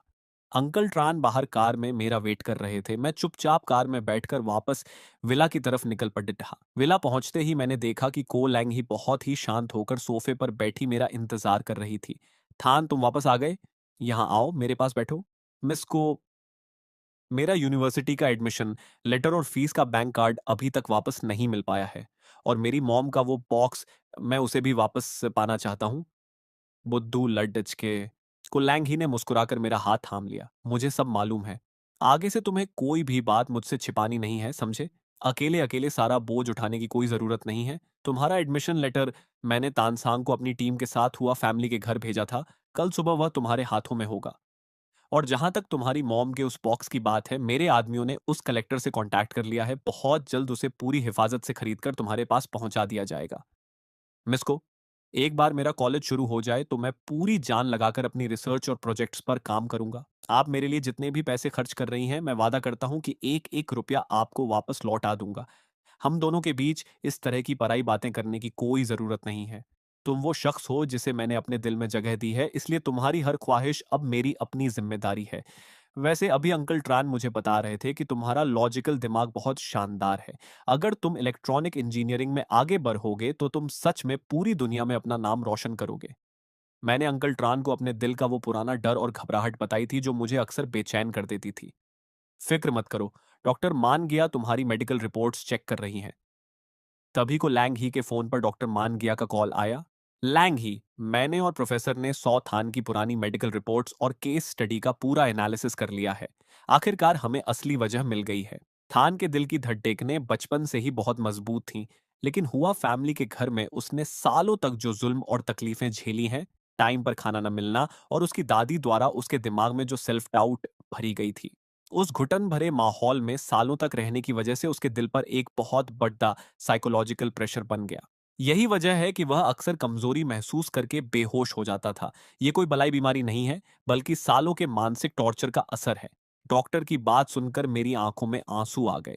वो अचानक होने वाली घबराहट, वो चक्कर आना और सांसों का रुकना, वह इसलिए नहीं था कि मैं बचपन से कमजोर या बीमार था, बल्कि वह हुआ फैमिली के लोगों द्वारा सालों तक किए गए टॉर्चर का नतीजा था। तुम्हारी जिंदगी का हर फैसला अब से मैं करूंगी। आज के बाद तुम्हें कभी भी अकेले किसी भी चीज को सहने की जरूरत नहीं है। मैंने डॉक्टर मान गया से कहकर तुम्हारे लिए एक खास आयुर्वेदिक हर्बल टॉनिक तैयार करने को कहा है, जिससे तुम्हारी सेहत धीरे धीरे पूरी तरह ठीक हो जाएगी। थान अब सब ठीक है। तभी तान सांग तेजी से कमरे के अंदर आया। बड़ी साहिबा को फैमिली की ओल्ड लेडी दादी के खिलाफ सारे सबूत मिल चुके हैं। वह को फैमिली के मेन बिजनेस और एसेट्स को धोखे से बाहर ट्रांसफर करने की कोशिश कर रही थी, और बाहरी दुश्मनों के साथ मिलकर हमारे खानदान को नुकसान पहुंचा रही थी। सबूत बिल्कुल पक्के हैं। पहले मैंने उनके बुढ़ापे और रिश्ते का लिहाज करके उन्हें सुधरने का एक मौका दिया था, लेकिन उनकी यह हिम्मत कि उन्होंने मेरे थान को परेशान करने की कोशिश की। अब इस ओल्ड लेडी पर कोई रहम नहीं किया जाएगा। 3 दिन बाद शेयर होल्डर्स मीटिंग। 3 दिन बाद को फैमिली के शेयर होल्डर्स की ग्रैंड मीटिंग बुलाई गई। कोलैंग ही ने पूरी मीटिंग के सामने उन पुख्ता सबूतों और फाइलों को टेबल पर रख दिया, जिनमें ओल्ड लेडी द्वारा सालों से किए जा रहे घोटालों और धोखेबाजी का एक एक काला चिट्ठा दर्ज था। कंपनी के सारे शेयर होल्डर्स ने सच को अपनी आंखों से देखा और सर्वसम्मति से वोटिंग करके ओल्ड लेडी के सारे राइट्स, शेयर्स, प्रॉपर्टी और दुकानों को हमेशा के लिए जब्त कर लिया। जिस दादी ने अपनी आधी जिंदगी सिर्फ को फैमिली पर अपना कंट्रोल बनाए रखने की साजिशों में बिता दी थी, वह आखिर में पूरी तरह कंगाल हो गई। अब उनके पास न तो कोई पैसा बचा था और न ही कोई रुतबा। वह चुपचाप शहर के एक बेहद शांत और दूर इलाके के छोटे से मकान में अकेली रहने के लिए चली गई। इसके कुछ ही दिनों बाद तानसांग विला में आया और उसने मेरा एडमिशन लेटर और फीस का बैंक कार्ड मेरे हाथों में सौंप दिया। मैंने कांपते हुए हाथों से उस पेपर को छुआ। थान, तुम्हारे कॉलेज के पहले दिन मैं खुद तुम्हें वेस्ट यूनिवर्सिटी छोड़ने जाऊंगी, और मैंने तुम्हारे कॉलेज के पास ही एक बेहद शांत और आलीशान अपार्टमेंट का इंतजाम किया है, ताकि तुम्हारी लैब रिसर्च और पढ़ाई में कोई डिस्टरबेंस ना हो। जब भी तुम्हें फ्री टाइम मिले, तुम वहां बैठकर अपनी पसंद की कोडिंग और प्रोग्रामिंग कर सकते हो। कुछ ही दिनों में तान सांग ने एक और बड़ी खबर दी। हुआ चिनकियत का वो पुराना स्कैंडल अब पूरे सोशल मीडिया पर एक बहुत बड़ा ब्लास्ट बन चुका था। जिस स्टार इमेज को उसने सालों की मेहनत से खटीठा किया था, वह एक ही रात में पूरी तरह मिट्टी में मिल गई। उसके सारे ब्रांड एंडोर्समेंट, मूवीज और कॉन्ट्रैक्ट्स कैंसिल कर दिए गए। इंटरनेट पर उसके खिलाफ नफरत की एक बहुत बड़ी लहर दौड़ दिच गई। इसके साथ ही हुआ फैमिली द्वारा सो थान की मॉम की निशानियों को बेचने और सालों तक उस पर किए गए घरेलू टॉर्चर के सारे सबूत भी मीडिया के सामने आ गए। बिजनेस वर्ल्ड के सारे पार्टनर्स ने हुआ फैमिली की कंपनी के साथ अपने सारे कॉन्ट्रैक्ट्स तोड़ डीएच दिए और उनकी फंडिंग पूरी तरह रुक गई। सिर्फ आधे महीने के अंदर हुआ फैमिली का पूरा बिजनेस बैंकरप्ट हो गया। उन्हें अपना आलीशान विला छोड़ डचकर एक बेहद छोटे और पुराने अपार्टमेंट में शिफ्ट होना पड़ा। और वो नौकरानी जो विला में थान को हमेशा परेशान करती थी, अब सडिडचको पर मामूली काम ढूंढने के लिए भटक रही थी। और जहां तक ली हाउ वू की बात है, जिसने चैरिटी पार्टी में सबके सामने मेरा अपमान किया था और फेक सूट पहनकर घमंड दिखा रहा था, उसका वो झूठ सबके सामने आने के बाद पूरे बिजनेस और फैशन सर्कल ने उसे पूरी तरह बॉयकॉट कर दिया। अब हर कोई उससे दूरी बनाकर रखता था। टुओंग चिन नगोवान, जिसने मेरे और को लैंग ही के बीच दूरियां पैदा करने की साजिश रची थी, वह भी पूरी तरह नाकाम रहा और उसका पूरा नाम और रुतबा मिट्टी में मिल गया। मेरे दिल और दिमाग पर सालों से छाया वो डर का काला साया अब हमेशा के लिए दूर हो चुका था। शादी और नया सवेरा। कॉलेज शुरू होने से पहले के उन दिनों में कोलैंग ही हर वक्त मेरे साथ रहती थी और मेरी सेहत का ख्याल रखती थी। सुबह सुबह वह खुद अपने हाथों से गर्म हर्बल टॉनिक लेकर आती थी। मेरे पास बैठकर देखती थी कि मैं उसे पूरा पी रहा हूं या नहीं, और फिर मेरे मुंह का कड़ीडीडीवापन दूर करने के लिए मुझे मीठी कैंडी खिलाती थी। दोपहर के वक्त वह मेरा हाथ थामकर अपने विला के खूबसूरत गार्डन में मुझे धीरे धीरे टहलाने ले जाती थी, जिसे उसने खुद अपने हाथों से डिजाइन किया था। थान, तुम्हें जिंदगी में हर किसी के सामने झुकने या पीछे हटने की कोई जरूरत नहीं है। दूसरों को खुश करने के लिए खुद को छोटा मत बनाओ। उसने धीरे धीरे मेरे अंदर बसी उस हीन भावना और डर को पूरी तरह से धो दिया जो मेरी रग रग में समा चुका था। उसने मुझे सिखाया कि मैं अपनी काबिलियत और अपनी इस कामयाबी के पूरी तरह हकदार हूँ। दिन के वक्त मैं स्टडी रूम में बैठकर अपनी कोडिंग लिखता था, और कुलैंग ही मेरे बिल्कुल सामने बैठकर अपने नए पार्टी सूट्स के स्केच तैयार करती थी। काम के बीच जब हमारी नज़रें एक दूसरे से मिलती थीं, तो बिना कुछ कहे ही हमारे दिलों में एक बेहद प्यारी और गहरी मोहब्बत का एहसास तैर जाता था। 1 महीने बाद उस कलेक्टर ने वादे के मुताबिक मॉम का वो कीमती रत्नों से जड्डा बॉक्स हमारे विला में भेज दिया। जब मैंने उसे खोला तो अंदर मेरी मॉम की जवानी के दिनों की एक बेहद खूबसूरत ब्लैक एंड व्हाइट तस्वीर रखी हुई थी। उस तस्वीर के नीचे एक छोटा-सा नोट था। सालों तक तुम्हारे साथ न रह पाने का मुझे बेहद अफ़सोस है, मेरे प्यारे थान। मेरी दुआ है कि मेरे थान की ज़िंदगी हमेशा खुशियों और कामयाबी से भरी रहे। उस पेपर को छूते ही मेरी आंखें नम हो गईं। मॉम, आपकी इस ख्वाहिश को अब मैं पूरा करूंगा। मैं हमेशा इसके साथ रहकर इसकी हिफाजत करूंगा। मैं पूरी जिंदगी सिर्फ तुम्हारी ही बाहों में बिताऊंगा। लैंग ही। टाइम पर दवाइयां लेने और को लैंग ही के प्यार की वजह से मेरे बदन में सालों से जमी वो कमजोरी और बीमारी अब हमेशा के लिए खत्म हो चुकी थी। मेरा चेहरा और मेरी सेहत अब पहले से कहीं ज्यादा मजबूत और चमकदार हो चुके थे। कॉलेज के पहले दिन मुझे ये बात बहुत अच्छी तरह मालूम थी कि अब मेरी जिंदगी में एक ऐसा इंसान है जो पूरी दुनिया के सामने सिर्फ मेरा साथ देगा। मैं इस दुनिया की हर खुशी और हर नरमी के पूरी तरह काबिल था। कॉलेज शुरू होते ही मैंने अपनी पढ़ाई के एक एक चैप्टर को पूरी तरह से अपने दिमाग में सेट कर लिया। क्लास खत्म होते ही मैं लैब में जाकर अपनी कोडिंग और रिसर्च में डूब जाता था। अपनी बेहतरीन लॉजिकल रीजनिंग की वजह से मुझे यूनिवर्सिटी के टॉप कोर रिसर्च ग्रुप में शामिल कर लिया गया, जिसकी वजह से मुझे बाकी के ऑप्शनल क्लासेस से छूट मिल गई। जब भी मैं घर पर फ्री होता, मैं लैंग ही के साथ बैठकर उसके बिजनेस और कंपनी के काम में उसका हाथ बंटाता था। कभी कभी मैं अपने इंजीनियरिंग नॉलेज की मदद से उसकी कंपनी के स्मार्ट डिवाइसेस के मुश्किल सॉफ्टवेयर प्रोग्राम्स को चुटकियों में सॉल्व कर देता था, जिससे मैं धीरे धीरे उसका सबसे भरोसेमंद पार्टनर बन गया। सालों का वक्त पलक झपकते ही गुजर गया। कॉलेज के आखिरी साल में मेरे द्वारा खुद डेवलप किए गए एक स्मार्ट एप्लीकेशन प्रोग्राम ने नेशनल स्टूडेंट इलेक्ट्रॉनिक्स कंपटीशन में गोल्ड मेडल जीता। थान, मेरी जिंदगी में तुम्हारा आना ही मेरी लाइफ की सबसे बड़ी खुशकिस्मत है। पास्ट के वो सारे साल, वो सारा अकेलापन, वो आंसू और वो दर्द इस मोमेंट पर आकर हमेशा के लिए हवा में धुएं की तरह गायब हो चुके थे।